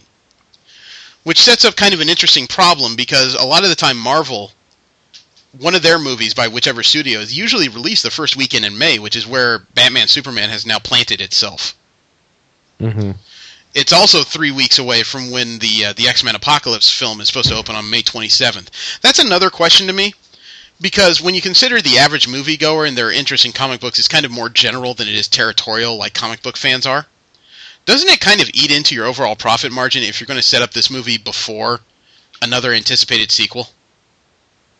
Maybe think they could do better against X-Men. I don't know about better against X-Men. Like I said, that could eat into it because people who like movies will sometimes go to see them 2 to 3 times. If there's another movie afterwards, then why would someone see it a second, third time? They'd just wait for the next movie in the genre, wouldn't they? Again, that's entirely up to them. They're the people planning these releases. Yeah. I just worry that this is some kind of weird desperation move. Well, hopefully with this extra year they're giving themselves, they have a way to somehow make it better. By then, hopefully, they'll say what role Jason Momoa has in the movie. Comicbookmovies.com. Comicbookmovie.com. I'm sorry, that's not plural. Comicbookmovie.com sometimes puts up posts regarding blogging by other characters. In this case, I would like to see this come to fruition, because this would actually make me much more excited about a Batman sequel. And the fact that Katie Sackhoff would like to play either Harley Quinn or Wonder Woman. I could see her being awesome as either, but Harley Quinn is an intriguing possibility. Well, Total Film asked Katie Sackhoff about her interest in women in comic books and whether or not she'd like to play on the big screen. She said, quote, "Absolutely. I would love to play any of these characters. I'd love to play Wonder Woman. I remember auditioning for the Wonder Woman television show and being told that I wasn't the Wonder Woman type, but if I wanted to play the best friend, I could audition for that. And remember thinking to myself, you obviously haven't seen my work," unquote. That's kind of a kick in the nuts when you're in one of the most successful TV shows in like the mid-2000s, and suddenly someone tells you, you're not quite what we need. You know, her with a brunette wig, I could see her very easily doing Wonder Woman. Yeah, she definitely has the build to look. Yeah, the stones too. Yeah. Well, how about this? They further asked her about the Joker's sidekick, Harley Quinn, and she said, quote, "I would love to do that. I'm obsessed with Jinx. I would love to play Harley Quinn. I just think it's amazing. I mean, I might give away my firstborn to have an opportunity to play Harley Quinn." I love trying to understand the villain and trying to understand the things they do and why they do them, and I've always found her and the Joker, you almost can't understand them. And it makes them so much more interesting because everything's fair game, and I love that. I love the usefulness of her. I thought that was interesting, and I just think it's a fantastic character, unquote. Her as Harley Quinn? Oh. That could be Yeah, scary. shut up and take my money. I was going with another S word, but okay. Beyond that, too. Me, though, I just hope some of the rumors are true and Marvel snaps her up to play Captain Marvel if DC isn't going to do anything with her. You know, she would make an outstanding Carol Danvers. Let's see. The reports on DC's Gotham TV series kind of irritate me. First, we'll start with the fact that Danny Cannon has been hired to direct and executive produce the pilot for this new Gotham TV series. I don't have a problem with that, even though he's worked on CSI, The Tomorrow People, Nikita. Not shows I'm a fan of, but I can't deny the guy has an ability to pull off what he needs to pull off. Okay? I like Nikita. I can't say I've ever sat down for it. I haven't seen it. And there's also a report that the Gotham TV show, instead of centering around James Gordon, like a lot of speculation, it's going to center around a young Bruce Wayne and him growing up, probably after his parents were shot, I would imagine. I'm not interested anymore. I would argue that if you're going to do a Gotham TV series, how could it not involve the Wayne family in some format? I get that. I agree. What I'm worried about, though, is that this is going to be like Smallville, where the canon just gets mucked up to the point where you realize that all it is a young adult romance fest. You know, it's like Twilight for kids. Because the implications are that since it's centering on Bruce Wayne, and they've already said that the Gotham TV show is going to show the rise of all these weird characters that become the villains in Batman's pantheon, then that means we're basically getting a bunch of kids that are going to be supervillains. It's not going to be Smallville so much as like Gotham High School. Why don't they just call it Gotham High School and just play it to that? Probably because they don't want to get compared to the Ultimate Spider-Man cartoon, I would imagine. I'm kidding. I'm sure that's not actually a thing. I don't know. I would find Gotham High School much more interesting than just Gotham. You know, this is how Bruce Wayne learned to brood. Like, well, I'm saying it wouldn't even be canon. Like, just, Gotham High School. Yeah, I think it'd be a fun, different idea. I mean, somebody put out a picture a while ago of his concept art of Gotham High, and this was from a deviant artist from, I think, like 7 years ago. His concept was actually kind of a fun idea. You know, it shows Bane looking like a somebody worked in the mechanic shop. You know, Victor Fries is some kind of bizarre albino. The Joker looks like he's kind of emo. And then his best, perky little friend Harley Quinn in a red jumper. It even shows the Scarecrow as the goth kid wearing, like, burlap gloves and this weird noose-type item around his neck. Killer Croc is a football player. See, there you go. They just have to go and hire this guy. That's the worst part, is I like this concept. It even shows what looks like the beginnings of Clayface. It's some kid from the art class with his hands covered in modeling clay. I would sit down and watch that. Yeah, me too. And I don't know if that's a good thing to say. And are you guys familiar with the Wonder Twins movie hoax? Yeah. Maybe. Yeah. This had to be the most fun I read in years. There was a podcaster named Pat Evans, okay? And he apparently came up with an idea for a prank. The problem is that all these Wonder Twins movie posters, which just shows a couple of fists, the words Activate 2014, and Kunis and Kutcher on it, okay? It's a real simple poster, but it got people talking all over comic book shops when they started showing up in California. And people started deriding the idea. They started swearing off Warner Brothers and how they're ruining their childhood and all this stuff. Turns out that podcaster Pat Evans sent these to all the local comic book shops as a prank, just to see what people would do. And they lost their frickin' minds. This is another example of people jumping on something without actually doing any research on it. I don't know if it works so much as a hoax, but it's a brilliant experiment in social engineering. For frick's sake, why does everyone have to leap all over everything? I mean, I understand. I don't know. Well, I understand that at the bottom it had the DC and Warner logos on it, and it looked very official. But considering the way Photoshop works, anything could look official after about 15 minutes. Right? Ugh. In other DC media news, do you guys know that in addition to Gotham and Smallville, there was going to be an Amazon TV series? I could actually see that doing better than either of the other. The worst part about that? Yeah, it was tanked. The Amazon TV series, they've apparently been working on it on and off for a couple of years. It was confirmed last week that's no longer in development. The reason why is apparently the network that Warner Brothers, I don't know if they owned, but they definitely partner with a lot, CW. Their president, Mark Pedowitz, told THR following a Wednesday session at the Television Critics Association that they just didn't go forward with it.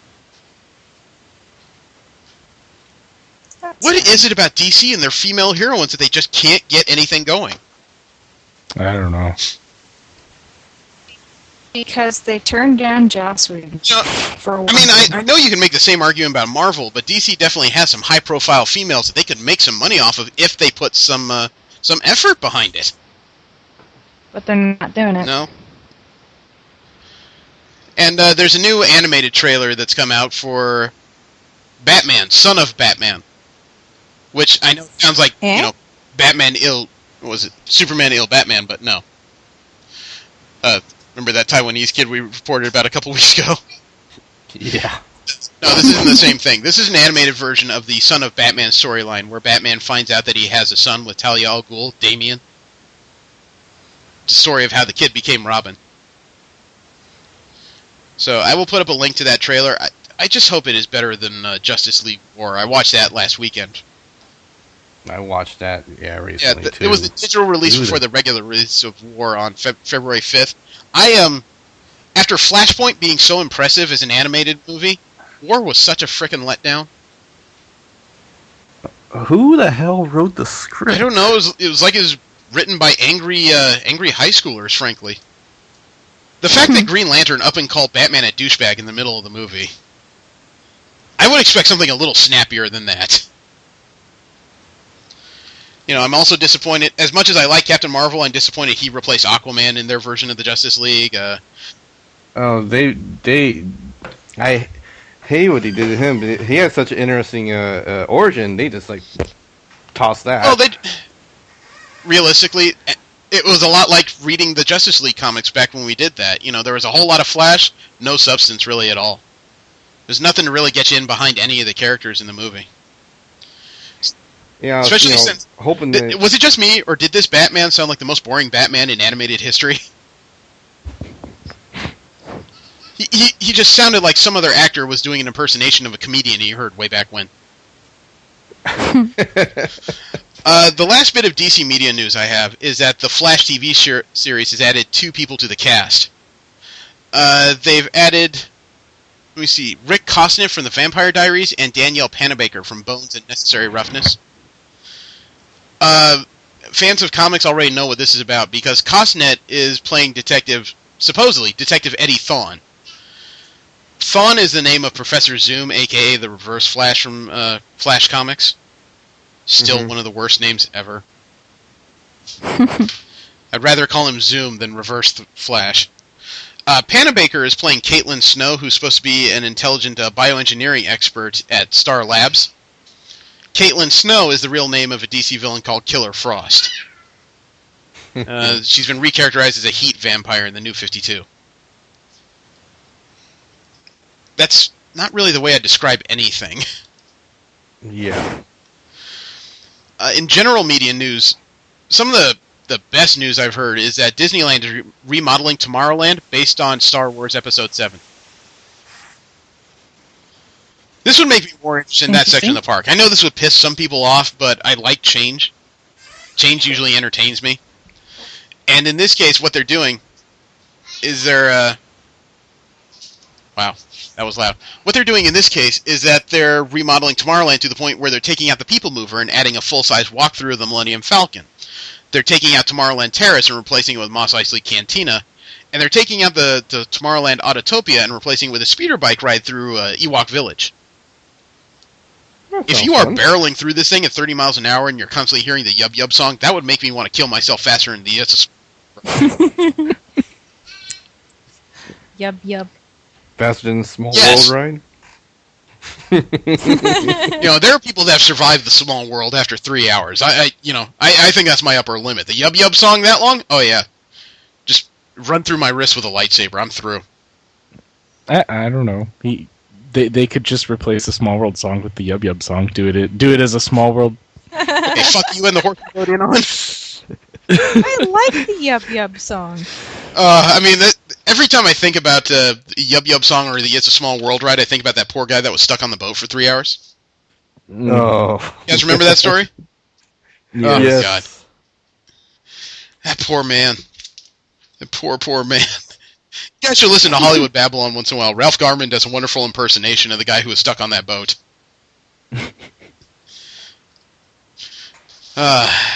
Also in news, the guy who played Chewbacca in the original movies, Peter Mayhew, he had an assortment of like 40 behind-the-scenes shots while they were filming the Star Wars trilogy.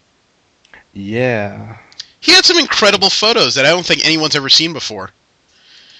It included like Princess Leia trying to pick up Chewbacca, and the poor midget that looked like he fell over in the R2-D2 costume, and several test shots, and it looks like a bunch of happy stuff, including Carrie Fisher picking up the fake snow on Hoth and getting ready to throw it at somebody.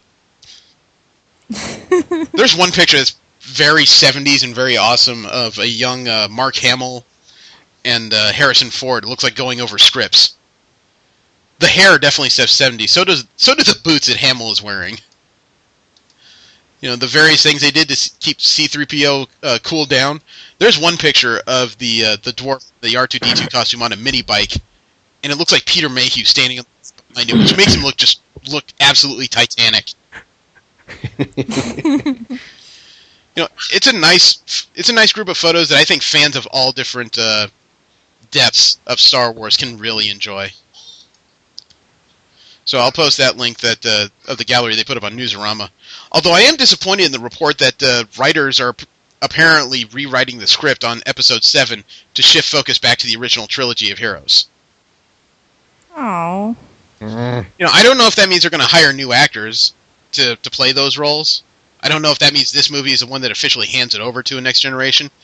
I personally think that Disney and LucasArts is missing the point in that there's a generation of people probably growing up now that have very likely never seen the original trilogy.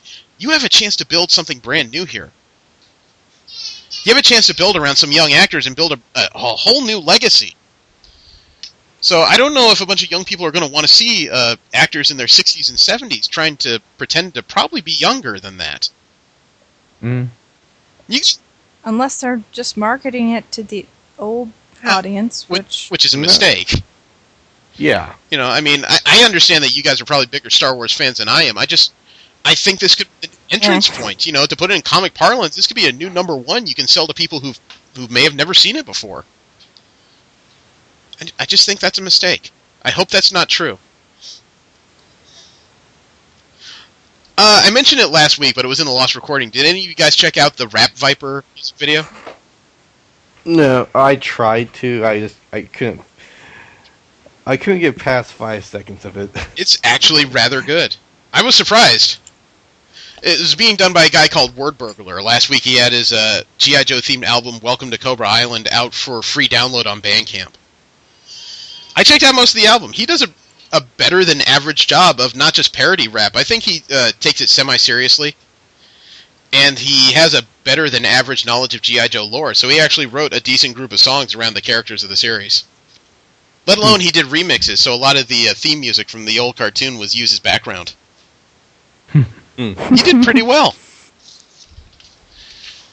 You know, I'll be sure to link not just the video, but hopefully where you can find the album. I don't know if it's still for free though. You know, but any guy that can actually use a rap and use the name Big Boa in it, he knows more about G.I. Joe than I do. And did you guys see the new clip that was released from RoboCop where he's fighting a bunch of ED-209s? Oh, that was awesome. No, this whole clip is not very long. It's probably only about 2 or 3 minutes. But it's like it's RoboCop jumping into a building that has about 6 ED-209s in it. And he starts off by hiding underneath the legs of one, which can't get a bead on him, and as it's stomping around, he's hiding behind the legs of it, so the others can't get clear shots while he's going off with a couple of automatic rifles trying to take them down. It's a very interesting clip, and if this is the tenor of the whole movie, oh, take my money. You know, you've got my $13. From there, we'll move into Marvel comic news. Something I'm very anxious to read for, I think it's May of 2014, is the original Sin event by Marvel. Because somebody has shot to death the Watcher and stolen his files. Which means somebody out there that has a whole lot of information on just about everything in the Marvel Universe. And the power to kill the Watcher. Well, let me see. How can I put this properly? The Watcher is a character that when he was pissed off at somebody actually threw him into a black hole. So when you get on his bad side, he will go to extremes to F up your life. So if somebody shoots him dead, that means somebody either snuck up on him or has a hell of a lot of power. Actually, it was the Red Hulk that pissed him off. The Red Hulk punched him in the face. I can see that. But, I mean, investigating this is apparently the old white Nick Fury, Captain America, Iron Man, Thor, the Black Widow, and Wolverine. So there's a team of Avengers trying to figure it out. Meanwhile, a group of characters who were not invited to the party but also want answers decide to find it on their own. And personally, I think the second team is probably going to be much more fun to watch because it's led by the Punisher and Doctor Strange and is comprised of Emma Frost, Ant-Man, and Black Panther. Punisher and Doctor Strange. That's an odd combination. Well, think about those two high and haughty personalities and dealing with Emma Frost standing behind them. And this is going to be fun. Oh. Who's the alpha? Who's the alpha? At this point, I'd probably say Emma Frost. Isn't she a telepath? Sort, yeah, but her telepathic powers are broken right now. Oh. Speaking of news that's going to make Marvel fans cry out in joy, Peter Parker is returning in May. The Amazing Spider-Man is starting over with a new #1, and they have confirmed that Peter Parker is getting back command of his body. We knew this was coming. He lost command of his body? Yeah, we read this, and remember the Superior Spider-Man? Otto Octavius is in control. I'm not actually... I might have missed that one. Well, we all knew this was going to coincide likely with the release of Amazing Spider-Man 2, the movie. You know, you're not going to sell a movie that has Peter Parker and then have people go read comic books where Spider-Man is Otto Octavius and really just confuse them. So, I mean, we saw snippets of that in the latest issue of Superior Spider-Man. Peter Parker's mind is resurfaced. So, it's just a matter of timing at this point. Also, they've released a preview of the new Miss Marvel. Her #1, I think, comes out next month. Yeah, actually comes out on February 5th. She is going to be an Inhuman, as I found out in the preview. She's going to be just a normal Pakistani-born American girl who runs afoul of the Terrigen Mist from the Inhumanity storyline. So that's where her shape-shifting powers are going to come from. You know, like I said, I'm going to give this a shot just because I know what it's like to grow up as a discounted minority, and I'm curious to see how this character is going to build. And, Steve, do you remember when Chris Claremont was writing X-Men comics? In the late 80s, early 90s? I think that was right when I started reading, so not very well. That was about when I started reading regularly myself. Well, he's actually returning to comics. Not only that, he's returning to write the new Nightcrawler ongoing series. Nightcrawler is, for the first time ever, is getting his own regular series in April of this year. That could be interesting. It's being written by Claremont and being drawn by Todd Knock. Knock is the guy who did the Newman series for Extreme Comics. Okay. But it looks like they're going to make fans of all ages happy because in this series, Nightcrawler is wearing his original outfit. I was kind of hoping they were going to give him his swashbuckler outfit. His pirate outfit? I don't think anybody really... Well, you're the only person I know that really hopes for that. Oh, come on. That was so hilarious. The clipped hair and goatee was not cool for me. No. And the pencil thin mustache. No. Move on to DC comic news very quickly right now. Wally West is actually getting his new 52 debut in The Flash. He's going to appear in, I think, the annual. If this picture, this thing I'm staring at is Wally West, it's an interesting take on The Flash, but I'm not sure. I still don't know if I'm in. I have yet to find The Flash interesting. Actually, I'm sorry, it's going to start with The Flash 30 on April 23rd of this year. So there are some people that have been looking for Wally West, their personal favorite Flash, to reappear, and they're going to be happy. I just don't know if they'll be happy with the new 52 version. Something that did stick itself out at me is the fact that in the April solicitations, Nightwing 30 has been advertised as the last in the Nightwing series. Oh boy.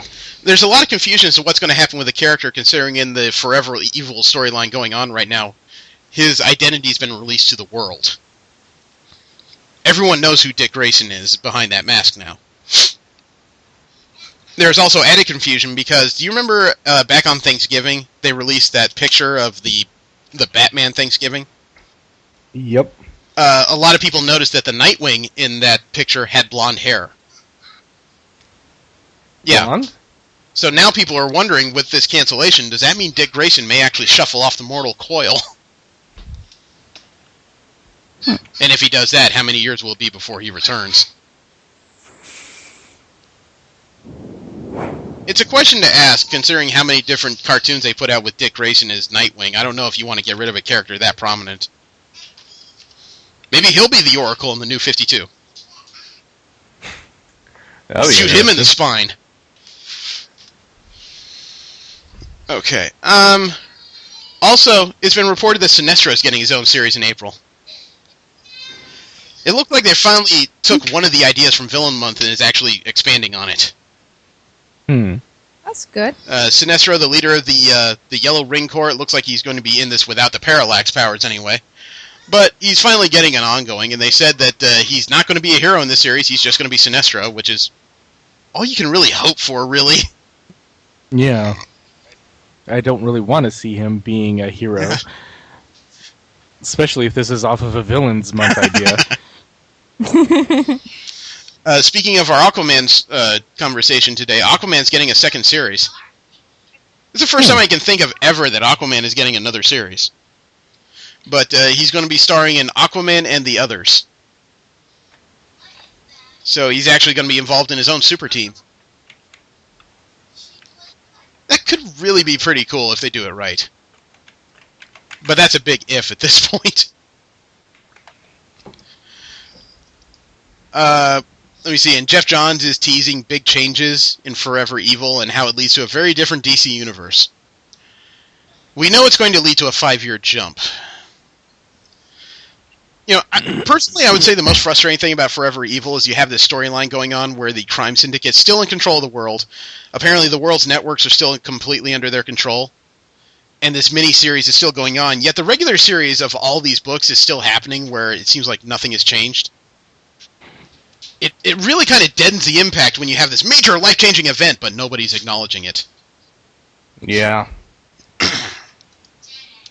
But part of the changes is that the Justice League of America is not becoming the Justice League of Canada, as they've so heavily hyped and advertised. They're becoming the Justice League Unlimited. And they're going to split their time between Canada and space. Canada and space? Which, depending on who you ask, is the same damn thing. Just with more maple. But the lineup is kind of weird because it's kind of an amalgamation of characters who've either lost their way or Justice League characters.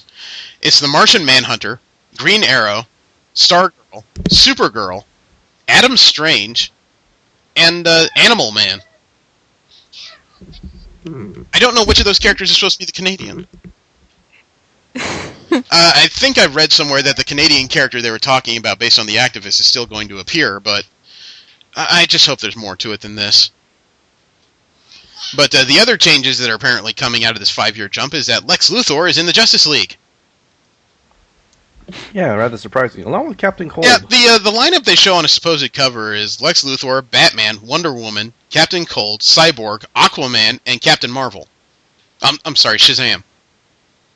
Hey.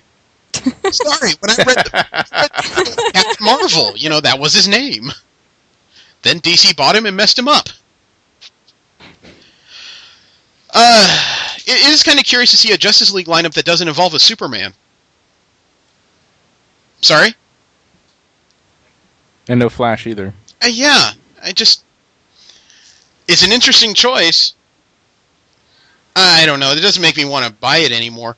Some people are saying that this is the most original thing DC has ever done. I would like to point out that a few years ago, Marvel had this storyline called the Dark Age, where Norman Osborn was in charge of the Avengers and filled it with his own villains, as well as several prominent Avengers who were there prior. So this sounds awfully familiar to me. So this to me is not necessarily a new storyline; it's a repackaged one. That's not to say it's going to do terrible. Sometimes repackaged can work out better than the original, frankly. But indeed, you know, I just wouldn't call it original. And the last thing I have in DC comic news is that the Teen Titans series is also ending in April 2014. It has had a lot of creative criticism. The whole thing, since the New 52, has been written by Scott, who's been called one of the worst writers Marvel had in the 90s.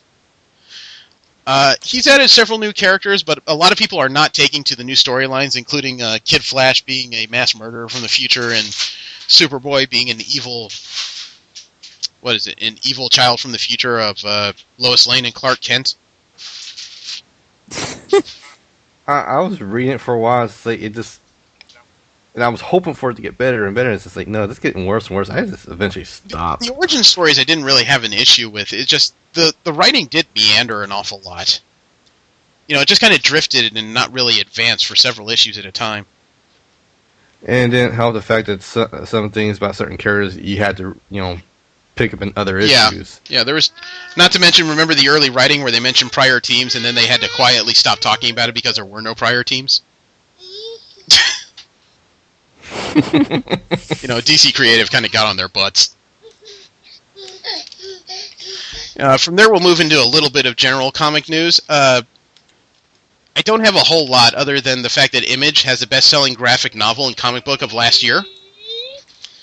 which really surprised a lot of people, but it doesn't surprise them as much when they find out what that comic series is. Better selling than Superman, better selling than the Avengers, better selling than Batman, in both comic books and graphic novels, is The Walking Dead. Somehow doesn't surprise me. Yeah. Now, it's not like Image took a major market share in any case. You know, they only own about 10% of the market, while Marvel and DC each own just over a third. Or just under, depending on how you read it. But they had the best-selling graphic novels and trade paperbacks in Image. Graphic novels, trade paperbacks, and single issues of all year. The Walking Dead 115 was the biggest seller of all of 2013. And Saga, which is another Image imprint, took the number 1 slot, then The Walking Dead took number 2 slot in graphic novels. Actually, The Walking Dead, out of the top 10 graphic novels, takes 1, 2, 3, 4, 5 of the best-selling graphic novels. And Batman only took up 2 of those with the Court of Owls and the Killing Jokes storylines. It's kind of sad that one of the best-selling Batman graphic novels is from a pre-52 era. Holy cow. And something that'll make something that'll make Karen very happy is that the Doctor Who is getting a new series in Titan Comics. IDW had been putting them out for a while, but apparently that license is expiring, and the Doctor Who comics are going back to Titan Comics, which is a British publisher. And they're going to plan a new series based on the 10th Doctor, which was David Tennant, and the 11th Doctor, which is Matt Smith, as well as upcoming issues that will involve Peter Capaldi as the 12th Doctor. So, they know what they're doing going in, at least. Let me see, did I not? Oh, no, I didn't. Okay. Sorry about that, I should have moved something, but I did not. From there, we're going to move into anime and Japan news. The first bit of that is kind of something we already knew, is that anime fans will focus on the weirdest things. On January 1st, there was a live simulcast and broadcast of Sword Art Online Extra Edition, which is a combination of a new story and a recap show. Just not terrible. They also announced that they were doing a second season to the Sword Art Online anime series focusing on Gun Gale Online to begin with, which really has fans of the series extremely happy. But what do most online fans choose to focus on in this series? The fact that the little sister of the main protagonist apparently has bigger breasts in this movie than she did in the TV show. What? That was a focus of a lot of conversation and pictures online and comparisons. I don't know why that had to get so much study. There were some that even found excuses. Well, that's because in the TV show she was wearing a sports bra. That's really not what I choose to stare at. I was more excited about the continuation. Her bra size is very, very, very, very far down my priority list. I don't understand why I would even register on a priority list, but I don't know. Because it's a partial harem, and so everybody has their favorites. Yeah. It's not a partial harem. These are probably the same people who celebrate the birthdays of anime characters by buying them cakes. I would like to see the Dark Souls Cafe. In Tokyo, there's a cafe that's actually redecorated itself and has done everything in the style of the Dark Souls game. That includes cabinets full of weapons, a small hearth with a fire, and even menu items that are catered towards the game itself. I think this is a groovy idea. Some people even show up to this place in full cosplay, and they've made specialty drops. There's even a place where you can leave your weapons at the door. It's just one of those curiosity things. As a nerd, I would like to see it. Remember we've talked about the issues with birth rates in Japan? Another study's come out. Want to guess the percentage of Japanese men that have never even dated? 37%. Any other guesses? Twice that. I'd say closer to 60. Okay, so we have 37%, 74%, and 60%. Mr. Wilkins, you get an Oreo. Yes. The percentage of 20-year-old men who apparently have never had any romantic experience in Japan is 55.8%. Jeez, that's insane. That means 3 in 5 Japanese men in their 20s have never dated. Or I'm sorry, of those that have just turned 20, never dated at all. 39% of women have reported not even having one partner at that age. 23% of men and 14.8% of women have reported never having so much as an unrequited romantic interest. That means they had no interest in the opposite sex at all. So basically they're raising a bunch of asexuals? I don't know about asexuals, but a lot of them tend to be more interested in 2D characters for whatever reason. It's just scary. We could be watching a race die out as we. Yeah, I mean, you can say what you want about preference, but there's a point where you have to consider propagation of the species. I'm sure the country is considering that, and the young people are telling, no, thank you. Well, to be quite honest, meanwhile, China. There's plenty of other civilizations that are willing to help them with that. Let's see. In nerd interest news, NASA says that most failed stars actually have ecosystems of some sort that includes clouds and rain. It's part of a study of 44 brown dwarfs as they rotated around their axes for up to 20 hours. And they found that there may be lightning more violent than anything on Jupiter or any planet in our solar system. And rain, and these areas are too hot for water, as you can imagine. So astronomers believe the rain in these storms, like the clouds themselves, is made of hot sand, molten iron, or salts. I don't think I'll be surfing there anytime soon. Yeah, but don't think Umbrella's going to help either. No, but if we could get a starship out to one of these, you can bet V would just stare out a window for a while. Oh man, I would. You have no idea how much I wish Starfleet was a thing. The artist renditions are rather fun. And, man, that lifestyle of a la carte cable we keep arguing about, that could actually happen before too long. And the weirdest part is that of all the companies and people responsible for it, Vince McMahon may be the one that brings it about. Vince? Really? Yeah, on February 24th, 28 days and 20 hours from now, just after Raw ends on the 24th, the WWE is launching their own streaming network. It's going to be a 24/7 online network that's going to hold all their shows, including several shows that they've been putting out on Hulu, several new reality shows and panel shows, and compilation and clip shows from past wrestling programs, as you can imagine, since they now own ECW and WCW and all their affiliated companies. It's only going to cost $9.99 a month with a 6-month subscription to get this series. And the thing that makes it really possible is, anybody who's been a fan of wrestling knows that the pay-per-views can get expensive. They can run anywhere from $30 to $70, depending on which program you watch. So for 6 months of pay-per-views, including WrestleMania, it can cost you $210. Those pay-per-views are included in that $9.99 per month subscription. Wow. Wow. This almost makes me want to, start watching wrestling. Yeah, but I don't want to say second-rate product, but if a wrestling company can put out its own streaming network, and it's a success, what the hell would stop any other company from doing it? We could actually end up in that world where we could pick our shows, pick our programs, and ditch the rest of this nonsense. We could actually put Duck Dynasty and Keeping Up with the Kardashians out of business, out of actual and now rights. evolution will finally start working. Well, not evolution, but natural selection. Yes, that's what I was trying to... Damn it! Brain is not working this morning. This is really cool to me.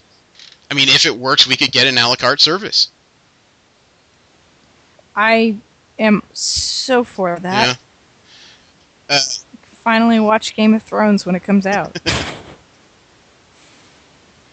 Let me see. V, would you buy a replica Captain Spock uniform from Wrath of Khan?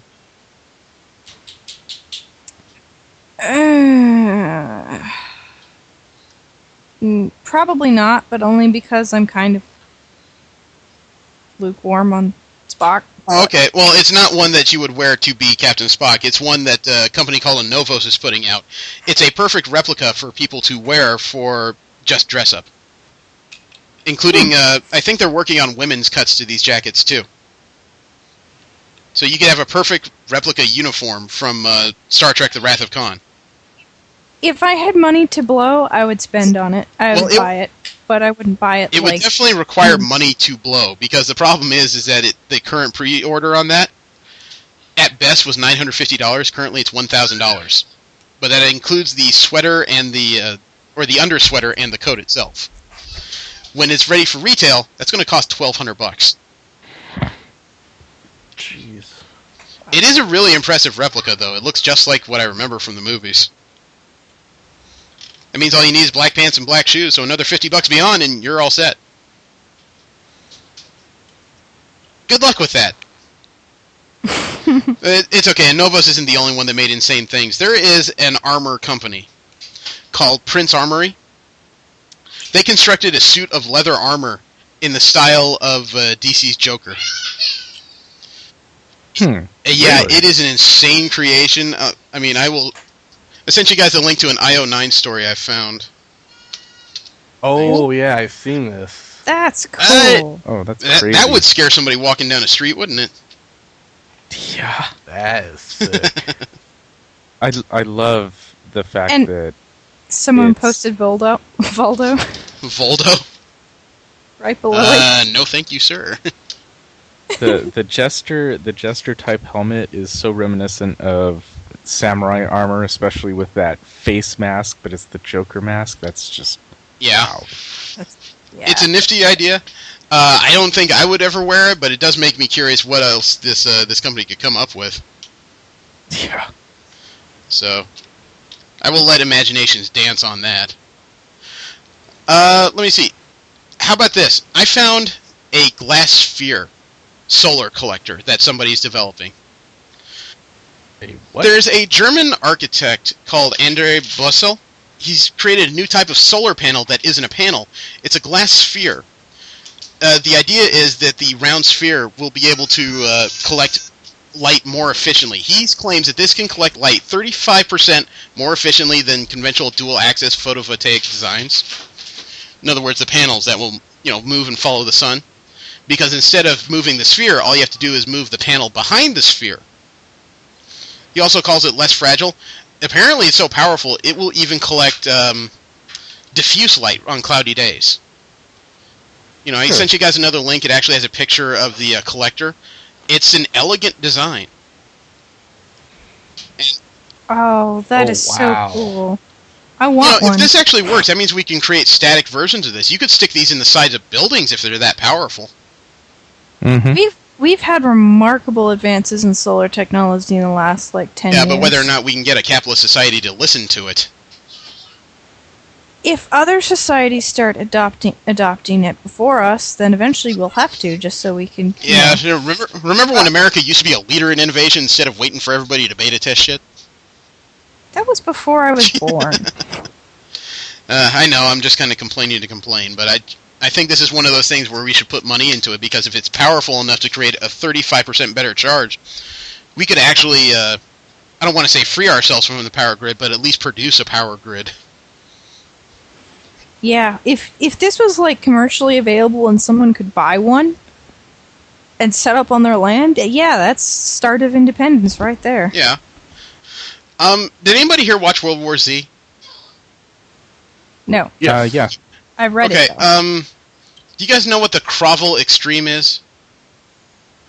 No. I should. No. It apparently is a full-size replica of the weapon of choice in World War Z. It looks like an E-tool with a kind of a crowbar at the end of it and a spike. A shovel with a serrated. No idea what you're talking about. I know exactly what you're talking about. I didn't know it by name, but I know exactly what you're talking about. I do not believe it made it into the movie. Huh. Well, apparently it's they've made a full-size replica of this thing. I don't know how... Oh, I'm sorry. It's going to cost $140. For an extra $30, you can get a reversible super spike that you can place in the end for skull puncturing. Yeah, I mean, if you've seen The Deadliest Warrior, you've seen what an E-tool is during their whole Spetsnaz versus Special Forces. This looks like a variation of that. Right. So I have not seen the movie. I thought you guys would know. Yeah. No, it was not in the movie. Okay. Well, how would you like to ride in a sky whale? What? Huh? It's a concept of a new plane being developed by AWWA. It's the brainchild of a Spanish designer named Oscar Vinyals. I think I pronounced that correctly. It's a 3-floor aircraft that holds 755 passengers and would be powered by 4 large hybrid engines. It would be bigger than an Airbus A380. It is a strange, bulbous design. But it does look like... how can I put this? Actually, it looks like this concept is similar to a lot of what animes show as potential futures of the air industry. Check this thing out. It actually looks like a hybrid of an airplane and something out of Star Trek. Huh. It's an interesting design, although I get a little nervous when I see the small connectors between the wings and the fuselage.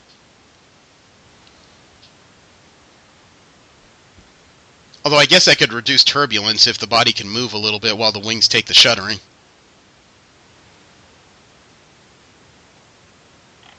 Wow. Self-healing skin with adaptable opacity. Sounds like Star Trek Voyager. Right? Oh, actually it says right there, active wings to reduce turbulence. Okay, lucky guess me. So is this faster or just... Well, it's definitely bigger. I don't know about faster. It says hybrid engines. I don't know if maybe they're referring to using the Scram engines that have been developed recently.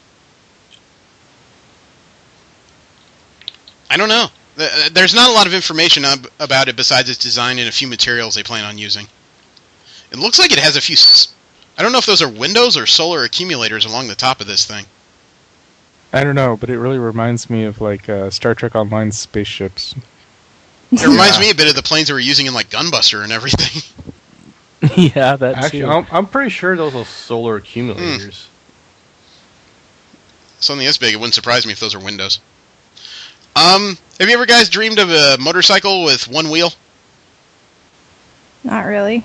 Nope. No. Wait, isn't that a unicycle? A powered unicycle? Yeah, a powered unicycle. Somebody's developing what they call the Rhino motorcycle. It's by Chris Hoffman. It looks like some kind of balancing one-wheel motorcycle. It would have a top speed of 25 miles per hour and a range of 30 miles. But the retail on it would only be $5,300. It sounds like an interesting in-the-city type vehicle. Looks like the description on Yahoo Autos makes it sound like a cross between a scooter and a Segway. You know, if I didn't have to take the freeway and I just needed a simple vehicle to get from point A to B, this wouldn't be a bad choice. Yeah. How does it stay stable? Yeah, probably a gyroscope somewhere in there. It would definitely be cheap on upkeep.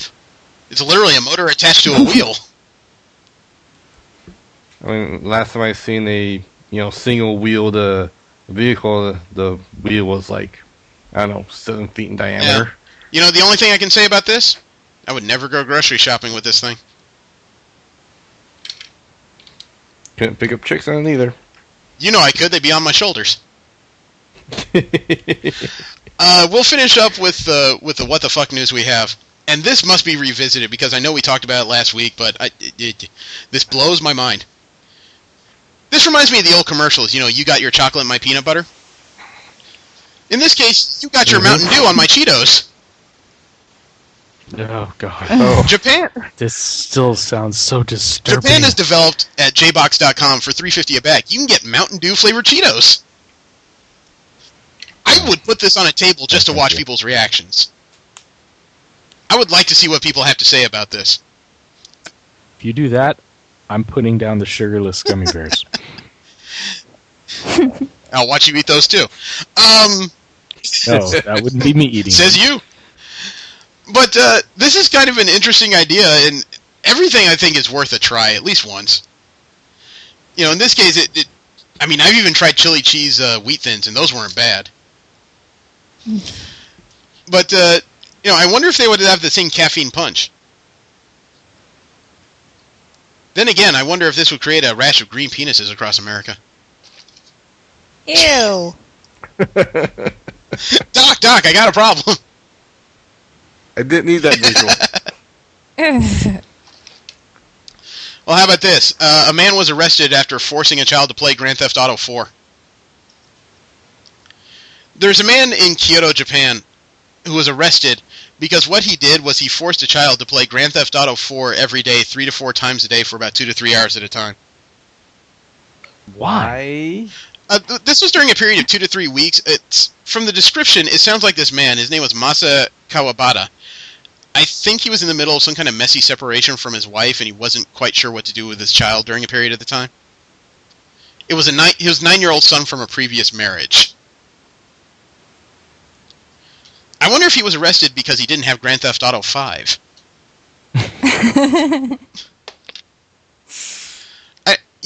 I can appreciate that sometimes when you're in the middle of a situation you don't quite know what to do with a kid. I have 3, and I admit there's times where I don't quite know where to send them. Making them play Grand Theft Auto? Way low on my priority list. That seems cruel somehow. So, I don't know what else to say. He was arrested because they called it child endangerment because of the game's violence and brutality. I can't say they're entirely wrong. I don't know if that requires an arrest so much as at least remove the child, but it is a bizarre choice.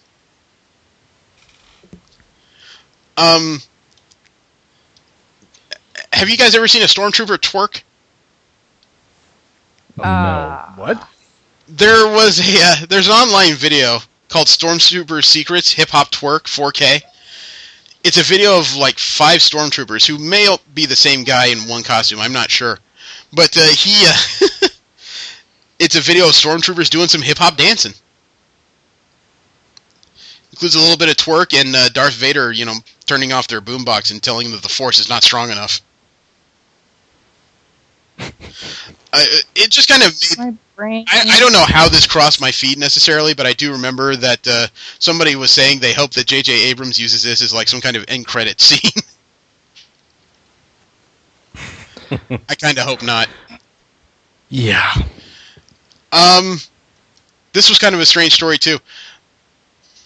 Pubic grooming is on the outs. In other words, people trimming up the pubic hair is on its way out as a fad. And according to IO9, that may not be a terrible thing. Because during the last few years, apparently pubic grooming incidents at hospitals have increased 6-fold. What? How does... Ow. I hurt. I do take care of the hair down there because it bothers me, but the greatest risk of injury were women 19 to 28. They were the most susceptible to mishaps, apparently, when it came to grooming utensils.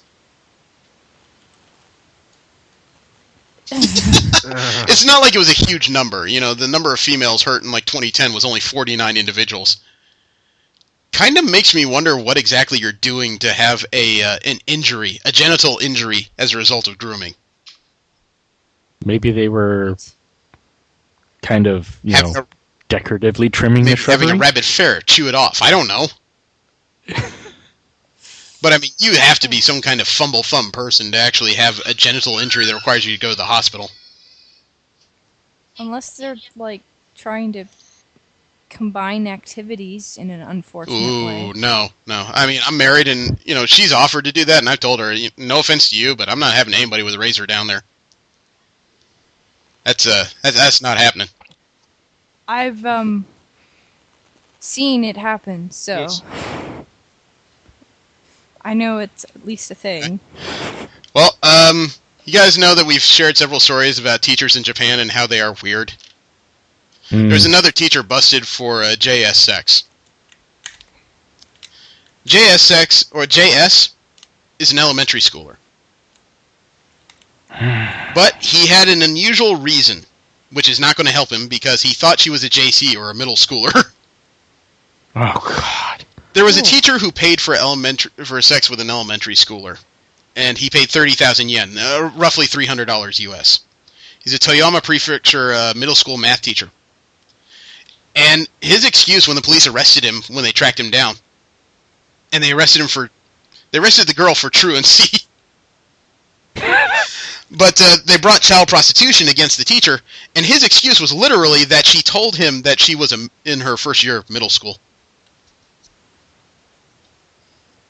That makes it better. Yeah. For him, it makes more sense anyway. I'm similarly confused. Yeah, basically, I wasn't doing that illegal thing because I was trying to do this illegal thing. Good for you. And we've also discussed how the smog in China is it is like Dominion tank police level of stupidity. It's gotten even better. China has put up a giant screen in one of their public squares because without this screen, the people walking around have no idea when sunrise is. Oh, wow. They will actually televise sunrise on a giant screen. There's a couple pictures where it looks like a foggy day in London or maybe a misty day in Merced, where you honestly don't know the sun has risen other than the occasional amount of light coming up. And they've literally televised sunrise so people know what time it is. All right, there's a problem when that you need to go through those extremes. Yeah, it's utterly ridiculous. And a lot of people say that the U.S. is to blame because the U.S. orders so many products from China. Didn't ask them to do that. Yeah, no, we do ask a lot of things, but they... they're the ones with the health regulations that are so lax. I mean,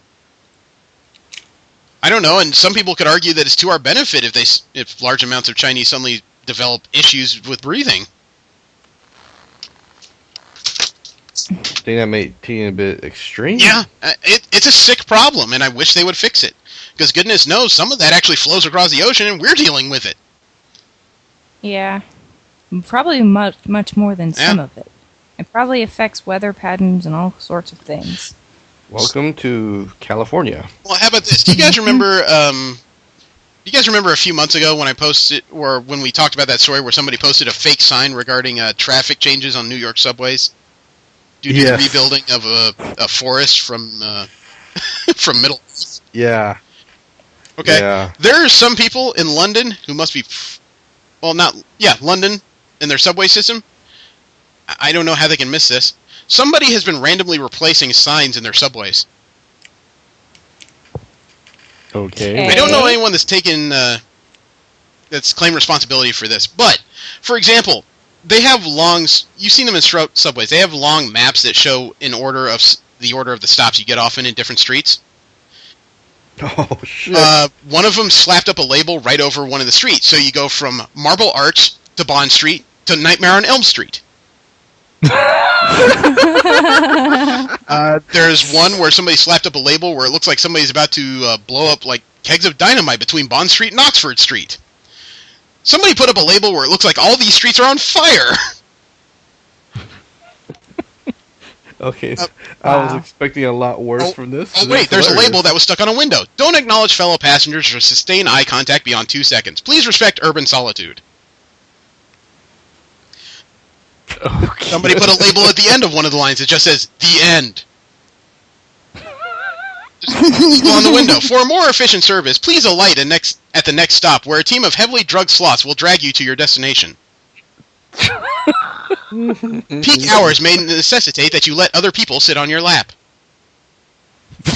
Priority seat for people who are overweight, conjoined, or charming snakes. Royal seat by appointment to Her Majesty's Queen's bottom. Pull lever to pour gravy on sausages located in driver's compartment. Okay. We apologize that all apologies for the chronic overcrowding on this train are shallow and meaningless. First class seat for unprecedented levels of sophistication, comfort, and refinement. On a subway. Drinking seat for people who want to get absolutely red signaled. Parents with children, aren't you wonderful taking little Hugo to the museums? Walk on the left. Naughty passengers will be crushed. Naughty passengers will be crushed. There's one up here that's great. No eye contact. Penalty £200. There's one that just points and says, "Always press this button." Apparently, it's another one that says, I don't know. Apparently, it's another one that says Tottenham Court Road has a connecting submarine to Somalia. There's a stop where you can get off at Shepherd's Pie. Oh, look, those signs for the bathroom that have pictures of men, women, and handicapped? Somebody slapped up a label underneath. Toilet seat with absorbent fabric for those with explosive diarrhea. There's one stop that just says, "Stop staring." In case of train delay, please snap stress twig. What? In case of train delay, please snap stress twig. And there is a twig taped up underneath this sign. Electric chair for murderers, pedophiles, and smelly commuters. Priority seat. Pretend to be asleep and they won't ask you to move. There's all kinds of strange little signs up there. I'll post a link to that gallery. And the last part of WTF news I have was a major what the fuck to me, because somebody posted this online. It's on change.org. Somebody is trying to get a petition to bring a series of maid cafes to the U.S. from Taiwan. Okay? They posted this online, and the reason why this made WTF news to me was because they need to reconsider the spelling of this. I don't know what it spells in Taiwanese, but the maid cafe chain is called Maid Dreaming. Okay? It's got a picture with four, cute girls using their hands to make hearts and the whole deal. It's being put up by Maid Otaku of Los Angeles, California. The reason why they need to change this is because to spell Maid Dreamin', they removed one of the D's and made it all one word. So when it says, "Please bring Maid Dreamin' to the USA," I read that as, "Please bring Maid Dreaming to the USA." And I remember I had to reread that 3 or 4 times to make sure what it was, so I posted on Facebook. They really need to respell that, because on my first reading, I read this, please bring Maid Dreaming to the USA, and I thought, this is a thing? That's...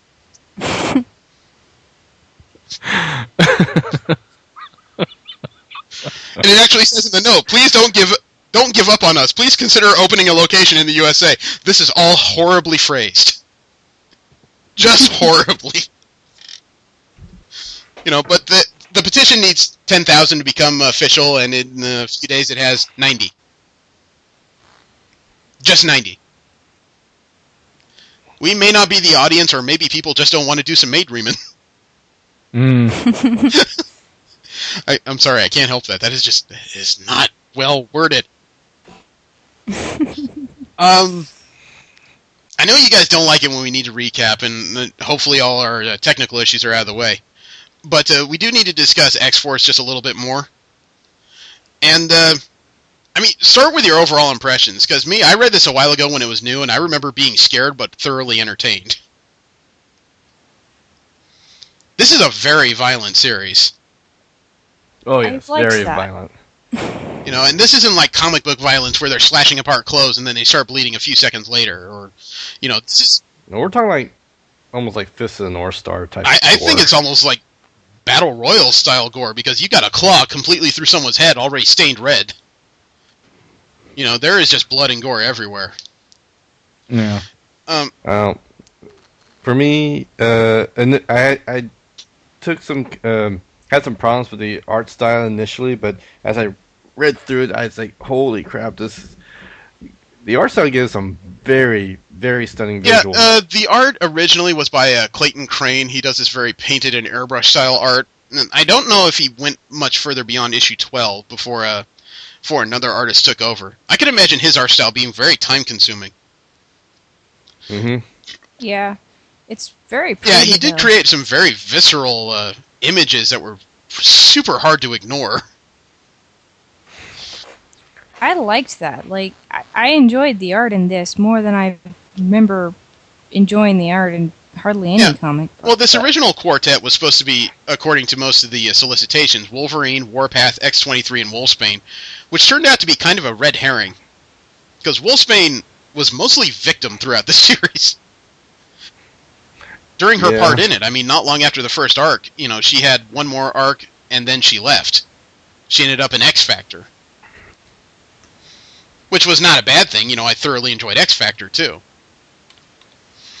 But, I take it from reading this first arc, you guys finally understand why I think X-23 is a couple steps up on Wolverine. I liked her a lot in this. Like, when they went to her inner thoughts, they were very different than most of the others. Well, they're very simply ordered. She doesn't spend a lot of time questioning things. She just does and worries about the consequences later. Yeah. You know, she doesn't have as much of a moral struggle because she's been bred to the point where if you give her a command that she doesn't feel needs to be countermanded, she'll just pull it off. Which is almost what you want in this kind of storyline, frankly. But some of the scenes of her doing that split kick and that claw going through the guy's forehead.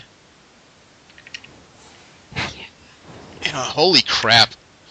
And then it's like the first issue, I don't know what page this is, I guess it's 28, at the bottom, with Warpath, X-23, and Wolverine standing over bodies, and every blade they have just dead crimson.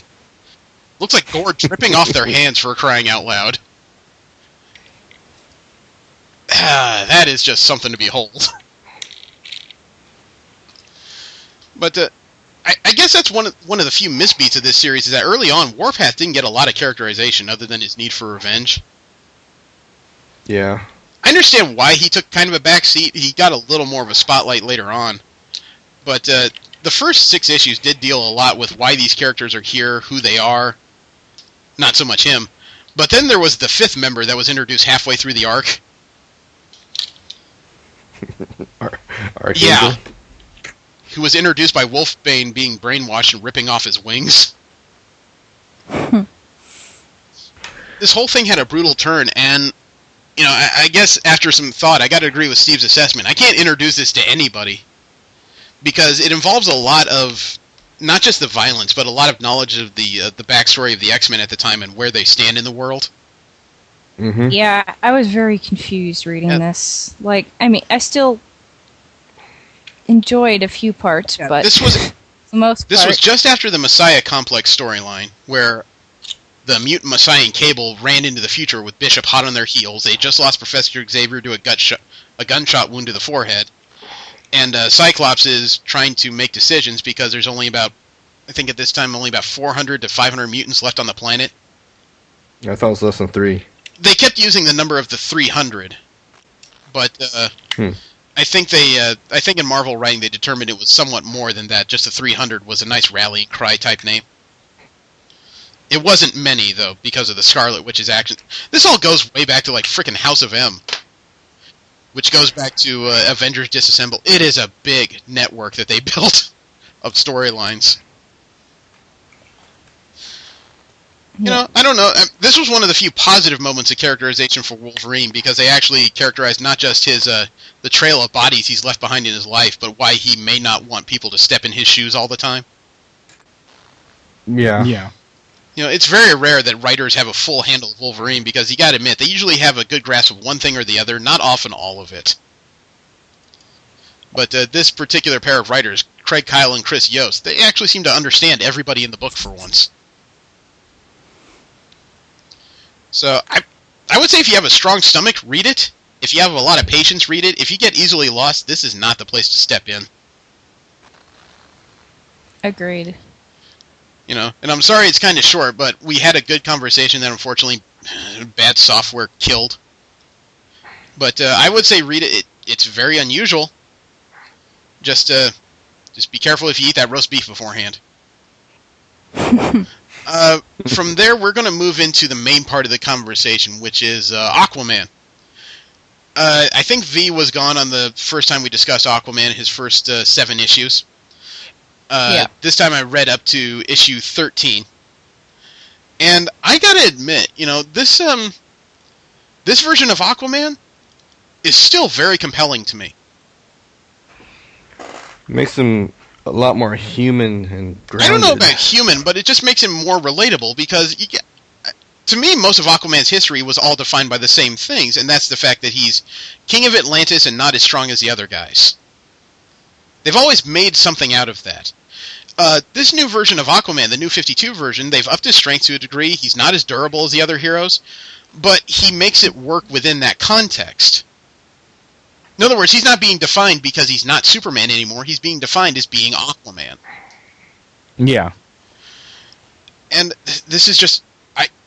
I never pictured myself actually enjoying an Aquaman comic book, but after reading the first 13 issues of the series, I like the character. I mean, what did you guys think? No, I definitely liked it. I at one point, Mara told him, don't be like the rest of the world. Don't underestimate the importance of Aquaman. And I thought that was actually pretty true for this character. With the way that they're writing him, he is quite relevant. Yeah. And in the second volume, they introduced a super team that Aquaman was apparently with very early on in his life, pre-Justice League, called the Others. I don't know if I call them all necessarily superhumans. A lot of them have different attributes, which makes them, I guess you could say, extra human. They're definitely beyond what a lot of people would consider normal for the most part, with the exception of maybe the character called Vostok. But to add to all these characters, Aquaman raided an Atlantean tomb and gave them each a power of... an object of Atlantean power, which just added to their abilities. That's kind of a nice twist on a super team. When you already have these talented individuals, you just give them one extra item that makes them that much more. It's not something you see very often in comic books. But I guess you could also say that they gave Aquaman a super team to deal with that was of his level. They're all extra normal, they're all talented people, but he just gave them that object that was going to give them an extra push to their abilities, similar to his trident. And I'll be honest, I think he probably got the most boring weapon of all that. Quite possibly. I admit, I don't remember a lot of their names.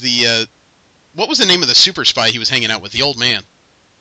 The operative. They don't have the best code names, but then again, this is a company that still calls the Flash's worst enemy the Reverse Flash. Oh, come on. The POW isn't a good name? I thought he was just called the Prisoner. Or that's I think that's a shorthand. I liked Prisoner more because it really... I thought that really kind of defined his character. The Prisoner was an army specialist who, for whatever reason, was still in contact with the ghosts of all the people that had died around him in war, which is... I think it was actually the dog tags. He's wearing all of those people's dog tags, and he can call upon them. Do you think it's kind of a psychometric attribute? I think so. I thought that was an interesting ability, to contact all these ghosts, and it adds a lot of pathos to a character who's otherwise perfectly human. Yep. This is honestly, the characters in the Others are more of what I would like to see out of the New 52. They're original, they're interesting, and they're not Batman or Superman. Basically, you want some flawed people to follow. Well, the thing is, my theory on superheroes is always that they have to be a major weakness. Superheroes can never be more powerful than the supervillains. If they do, then what? If they are, then what's the struggle? I mean, Lex Luthor against Superman, I find myself rooting for Luthor more often, not just because I find Superman boring, but because Superman is like... Superman claims he's hit a triple and he's done all these great things in his life. I would argue that he was born on third base. He's got all this stuff already going for him. He just happens to actually flick his fingers and do something with it. You know what I mean? Mm-hmm. Yeah. Yep. Aquaman and the Others, in their cases, they're a bunch of people who are definitely on the low end of the power scale, but they still make it work. And what did you guys think of Black Manta in this section? I really have nothing previously to base him on, except for some, animated shows, but... I was like, is that his head? And then he took his helmet off, and I was like... Bitten by a radioactive manta when he was just a boy. Black Manta, to me, I'm like you, V. I mean, that outfit just... It's not one of those things that brings menace to me. It's one of those things where I stare at it and go, can you turn left and right in that? It makes me... Yeah, it made me laugh. No, I'm with you, but I gotta admit, the way they wrote him throughout the second volume, he was actually menacing. He was scary. And he wasn't just one of those hand-wringers. He wasn't one of those people that just proclaim things for evil. He actually has a purpose and drive to the character that makes sense and makes him even more deadly. I agree. The fact that Aquaman in a rage killed his father and now this guy wants revenge, that actually makes much more sense than any prior version of the character I know. correct me if I read it wrong. He didn't like technically actually kill him. He just sort of accidentally killed him while he was destroying his ship or something. No, Black Manta was down. Well, Steve, you explain. I'm talking too damn much. Okay, well, basically, Aquaman went to the ship thinking that Manta was alone, didn't realize that Manta was down, and thought that the person he came upon and shot him in the back was Manta. Oh, it was raining, he couldn't see who it was, and killed him. Honestly, in my opinion, being that he arrived there to get revenge, the ultimate goal was to kill the person anyway, but to me it was more self-defense than due to the fact that he'd already been shot. But also being the fact that he was the invader, you could also say the guy was shooting him in self-defense. So, the whole There was thing also the worked out. added stretch in that Aquaman at the time thought that Manta had killed his father, and he didn't know that his father had died of a heart attack.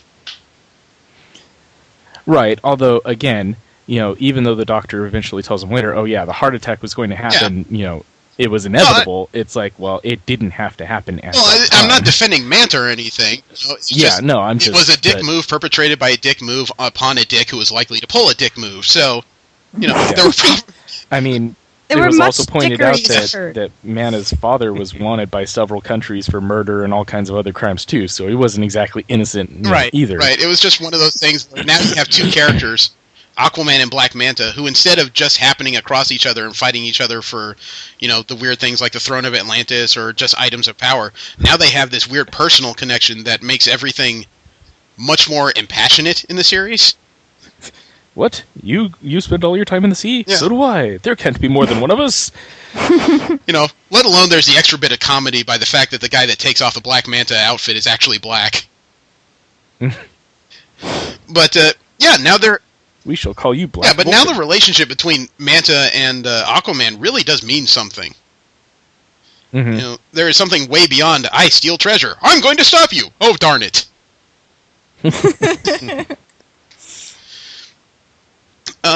subcast, I honestly don't remember half their names, but they did a good job of establishing a good team here, actually.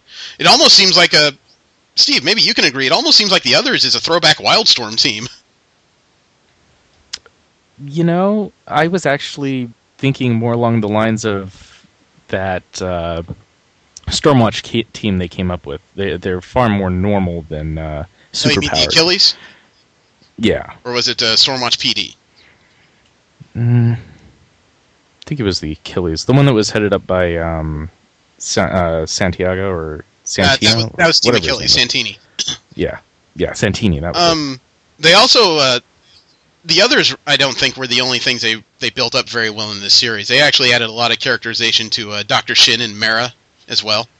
Mm-hmm. Dr. Shin, it turns out, is not just the series weasel that you expect to betray him and then you have to lop his head off.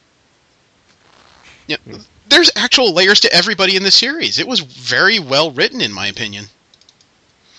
There was a whole lot of grays, let's put it that way. There's no straight up good or evil here. Which is rather unusual for DC. Yeah, but that's always been Jeff Johns' strength. I mean, he was the guy who brought Hal Jordan back to life and made the Green Lantern prominent in DC prior to the New 52. He just has that weird ability to make everything easier to get into. Which is probably why they put him in charge of trying to align their movie universe. Too bad he can't help the script. It could be worse. They could put Dan Didio in charge of it all. I know he's an editor-in-chief, but that man has not helped anything. It was during his period where Marvel was suddenly getting 40% of the sales while DC dropped below 30%. Then they hired Jim Lee as a co-editor-in-chief, and things have evened out a bit after Forever Evil. Let me see. What did you guys think of the storyline where where everyone's looking for the Scepter of Power?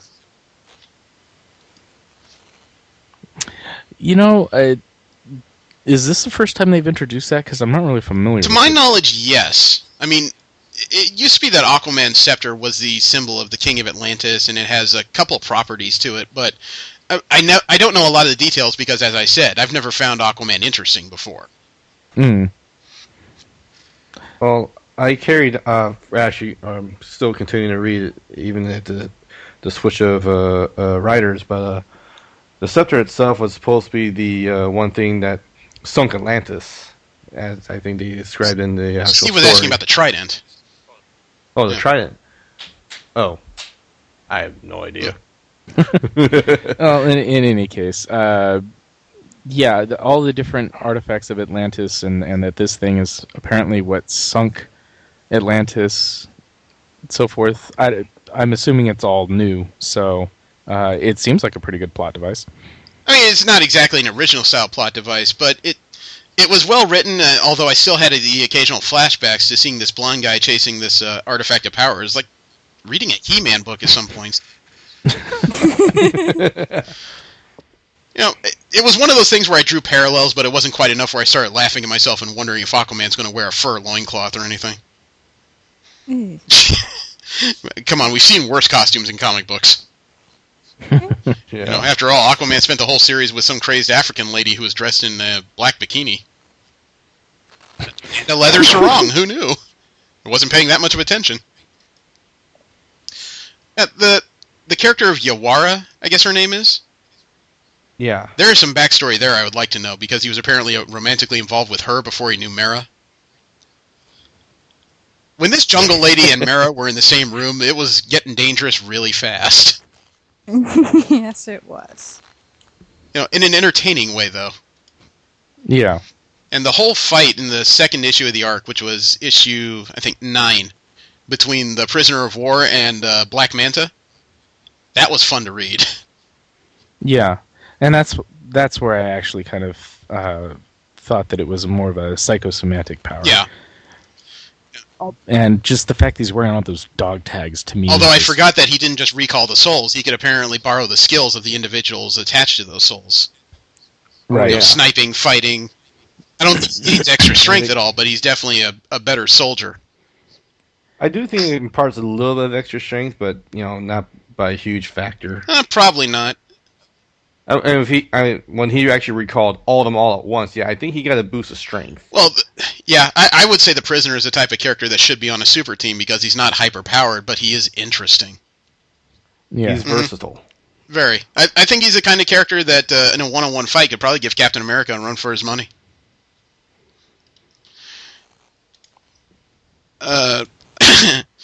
All the imagery throughout these issues of the various run-ins between Black Manta and Aquaman, though, those look like the scenes like before a prize fight when two people are about to stare each other down and threaten death.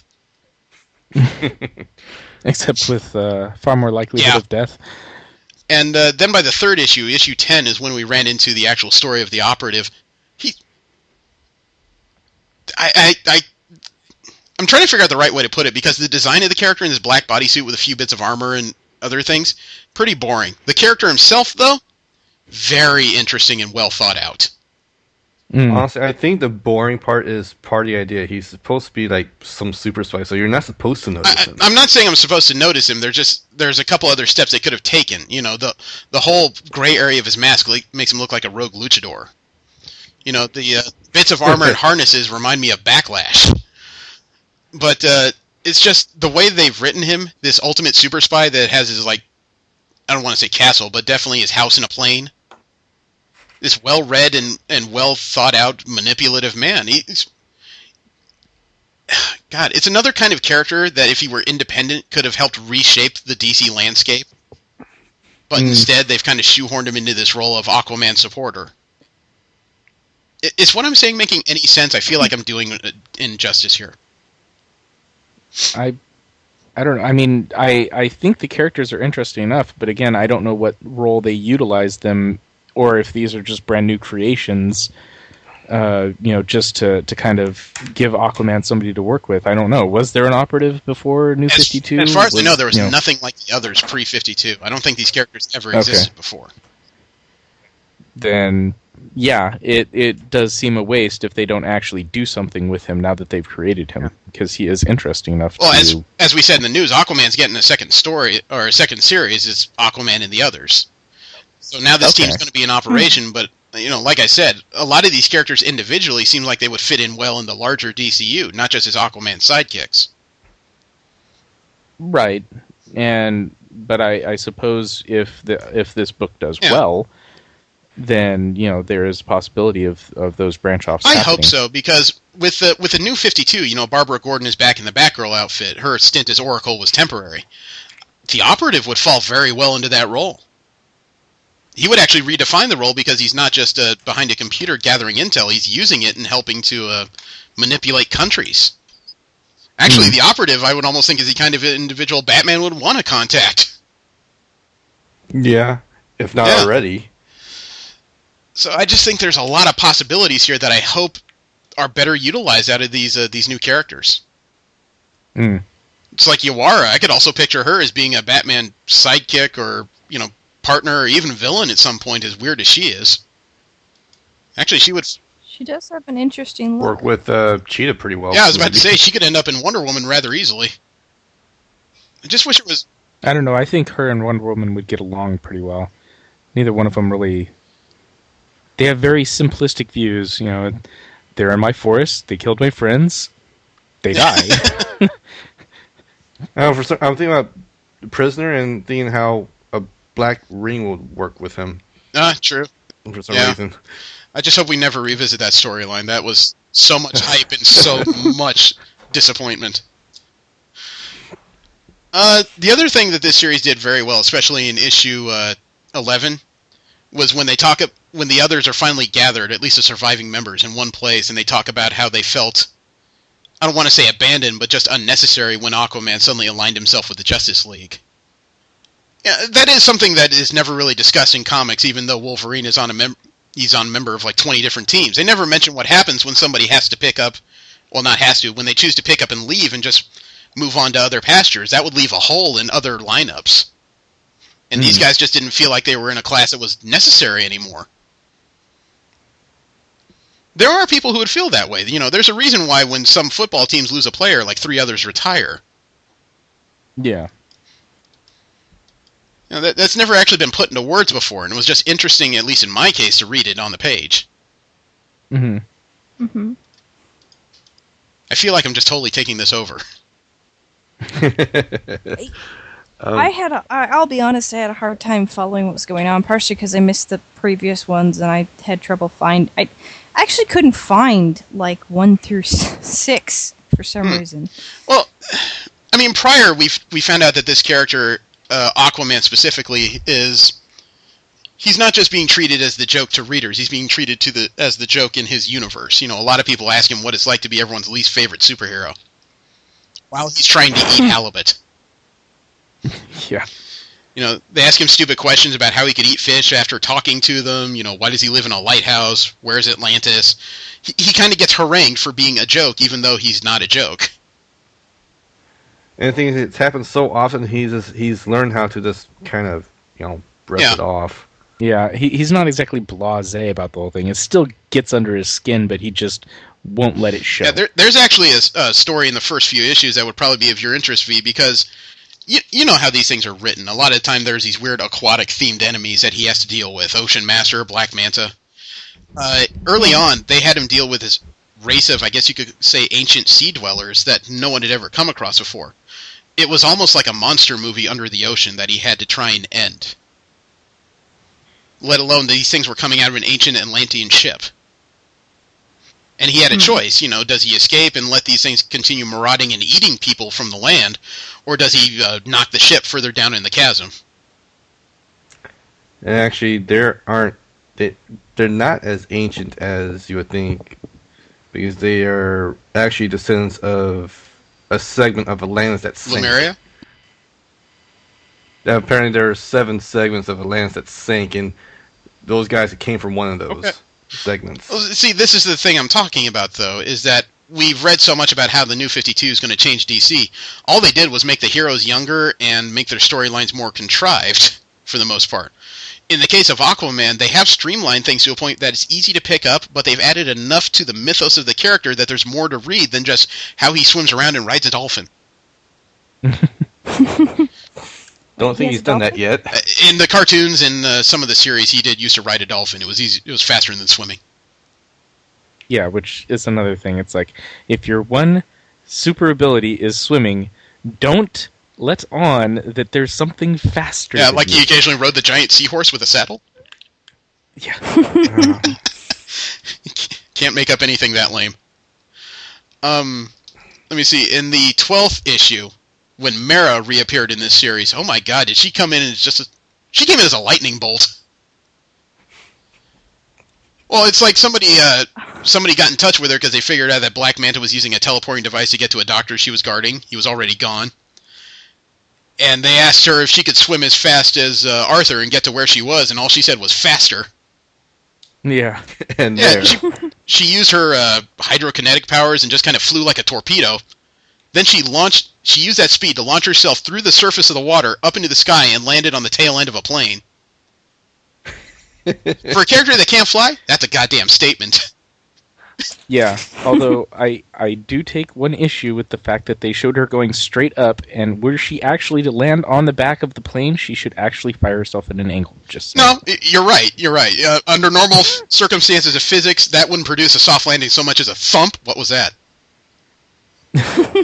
Well, I mean, if you fire yourself straight up, you're going to basically land, either you're going to plant yourself into the ramp or into the bottom of the plane or something. You're not going to... If you fire yourself straight up, the plane's going by, then you're kind of waving at them as they're flying by, or you make contact with the plane. Unless you fire yourself at an angle, you're not going to land on the plane. You're right. I guess it's just one of those things where, because of a visual storytelling, the idea of going straight up versus complete gravity and physics is a much stronger visual than firing up an angle. Yeah. I suppose. I was like, wait, she's going straight up. That's going to end badly. No, she lands on the plane. Okay, I don't understand how that works, but whatever. No, it's a viable argument. It's not one I bothered to think about before because I think I was where the writer wanted me to be. I was lost in the visual. Yeah. Let me see. And most of this particular issue is kind of the backstory between Aquaman and Manta and their original hunt for these relics. Oh no, I'm sorry. It was the current one. Aquaman he's taking multiple gunshots and each one is opening a welt, but he's not necessarily slowing down. This is what I refer to when I say that superheroes need to have weaknesses. They need to have something that can stop them, and I don't mean just like kryptonite. They need to be weaker than their enemies so that the enemies have a chance of actually producing a threat and making the series a more interesting read. Yeah. But the fact that he is just murdering Manta's followers left and right with that trident. Yeah, there were no prisoners. Oh no. This was not I'll tie them up or have my crabs hold onto their wrists as faux handcuffs. This is just dropping fools left and right simply because he's pissed. Which is, I guess you could say, should be the purpose of a trident, just still not what I expect from DC. I'm still trying to get used to this new 52 version where every other hero has Wolverine-style morality. Which is kill them all? Pretty much. If it's inconvenient to hold them, they'll just kill them. That seems to be the way. And if someone lives, okay, then we get to question them. Yeah. Now, Vostok was the only member of the others that died in this story, other than, the prequel story with the Seer. What were his abilities? I was having trouble pulling that apart. He is a cosmonaut engineer, and that was it. He's got a suit that allows him to fly, and the helmet that makes it so that he doesn't need to eat, breathe, or sleep. Okay, so the helmet that Arthur gave him was a sustainer, but the outfit was the actual flight. Yes. Yeah. Okay. I was trying to understand because essentially human. The visuals they put together made it seem like his combined abilities put him up somewhere around a diluted Superman or Wonder Woman. So you're telling me he's actually not that powerful in that regard. Yeah. I mean, I have no idea what his suit allows him to do other than apparently survive re-entry, being that he came from the moon. He could just fly in slowly and not have to deal with re-entry. I don't think that's quite how it works. Yeah. I'm pretty sure you have to worry about the atmospheric re-entry, whether or not. Yeah, because. That entry is caused by the massive acceleration. Well, it's not just it's not just acceleration. I mean, there would be cross friction because even if you drop straight down, just the air moving would create extra friction on your hull and drastically increase your temperature. Precisely. The world is spinning. whether or not you drop straight down or even kind of try to align yourself with the spin, you're still going through very fast-moving air right up there. Even if you have a geosynchronous descent, if you manage to keep your speed as improbable as it would be over the same point on Earth, you would still you would still have crosswinds and particles just rubbing up your hull as soon as you hit the atmosphere. Yeah, and doesn't even have a hull. Right. He has, Now, I mean, if the suit aids in re-entry, that makes a lot more sense, considering that helmet is only supposed to help him sustain in space. Or in adverse environments, I guess you could say. Yeah. Huh. Okay, I've learned. Yeah. Again, they didn't really explain it, and I guess if this character hasn't existed before New 52, they can kind of make up whatever they want. Especially since the character's dead. It's like, well, he's dead. Yep. I don't feel like explaining any of the rest of it. But again, I mean, it's obvious that the character nature has changed when at the end of that 12th issue, after Vostok dies, it's not like Aquaman spent time saying he has to be brought to justice. He literally said, Black Manta dies now. Yep. Not going to wait on anything, I see. And then the last issue was a hell of a smackdown, really. Yeah. And Manta has some kind of mysterious benefactor who took the scepter from him and paid in Atlantean gold. And now you have the possibility of Ocean Master or some third party. The prisoner nearly died twice. I mean, it's obvious that Aquaman survived. The scepter is gone. There's still an extra player out here. I did like the epilogue where the prisoner was starting to try to deal with the ghosts he's dragging around with him. Yeah. It's another example why I think this character should be added to the DC proper instead of just in the Aquaman and the Others series. This guy has a lot of potential story. And then it was almost cute the moment that Mera and Aquaman shared at the end of this storyline. What was that? Trying to recall Aquaman was apologizing to her because he hadn't told her his entire history, the fact that he murdered somebody and that he had this other group of people before he knew Mera. And Mera just tried to explain that she had already accepted him, and she's willing to accept whatever secrets he has because she loves him. Well, and he did the same for her by ignoring her past. As I think she was a marauder and assassin originally. Sent to actually kill him. By her father. So this whole thing just boiled down to a groovy story, and it just reinforces my current interest in Aquaman, really. Whether or not the fact that Jeff Johns left and if the writing goes downhill remains to be seen, but I think for at least the first 25 issues, this is a viable character. Mm-hmm. I'm actually a fan of Aquaman.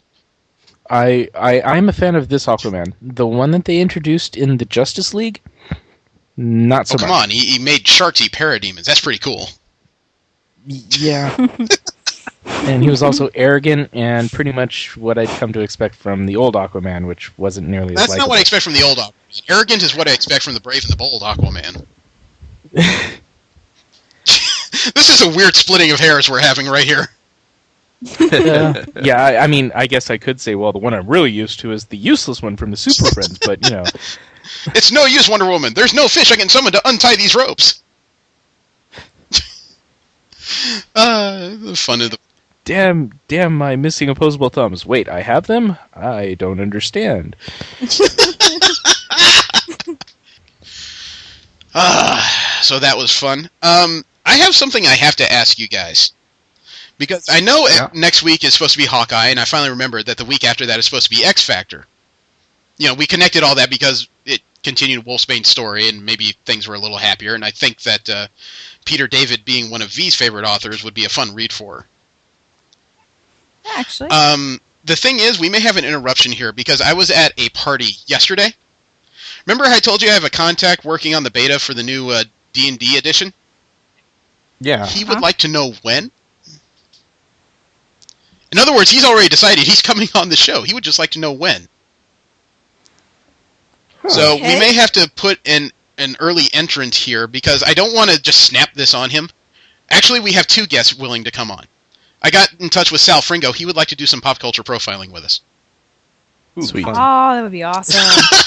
So I'm not trying to disrupt the whole comic book lore that we have here, but it has been a while since we've done some pop culture profiling, and goodness knows an extra voice would be a fun ad. So we have to decide, because now that means we have 2 series and 2 guests. In what order do we frickin' do this? Well, I guess it should depend first on their availability. Sal, and time okay. frame. As far as the D&D writer, he says he's available whenever. He just needs us to let him know when.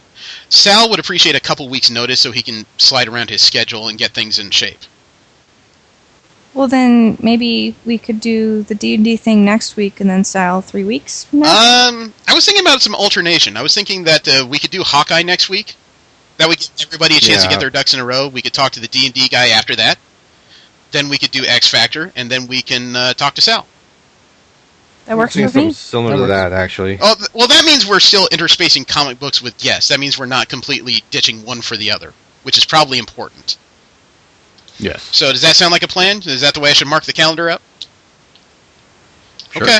So that means next week after Hawkeye, we need to double check our list for pop culture profiling. I'd like to make sure that he has a chance to prepare his thoughts on that as well. Right. Okay? Mm-hmm. So next week we'll do the first, let's say 5 issues of Hawkeye. All right. Okay. Keep that relatively short because it sounds like we're going to have a lot of things to think about. Because the week after that, like I told you guys, we're all D&D fans, but you guys are still active players compared to me, who's just kind of peripheral right now. So I need you guys to help me to understand, what the current rules are and ask him the proper questions. And I double checked. He says he's not really beholden to a whole lot regarding NDA, so he has a lot to talk about. I know way too much about D&D, so... So you guys are going to... What do you know about 4th edition? I've played a campaign for a few months. Okay. So you guys will be the ones that'll need to come up with a proper group of questions. I won't mind asking them, but I don't have much of a frame beyond 3.5. Understood. I know 4th edition, 3.5, Pathfinder, and 2nd edition. We have a plan. I like this. All right. So thank you very much for tuning in. I invite you to roll with us again next week. Thank you very much. I am Jeremy. Steve. Jesse. And V. Have a great one. Oh my God, that was a lot of talk about fish. Just for the house. Oh, very nice. Very nice. The heart. I've never made a fish pun before.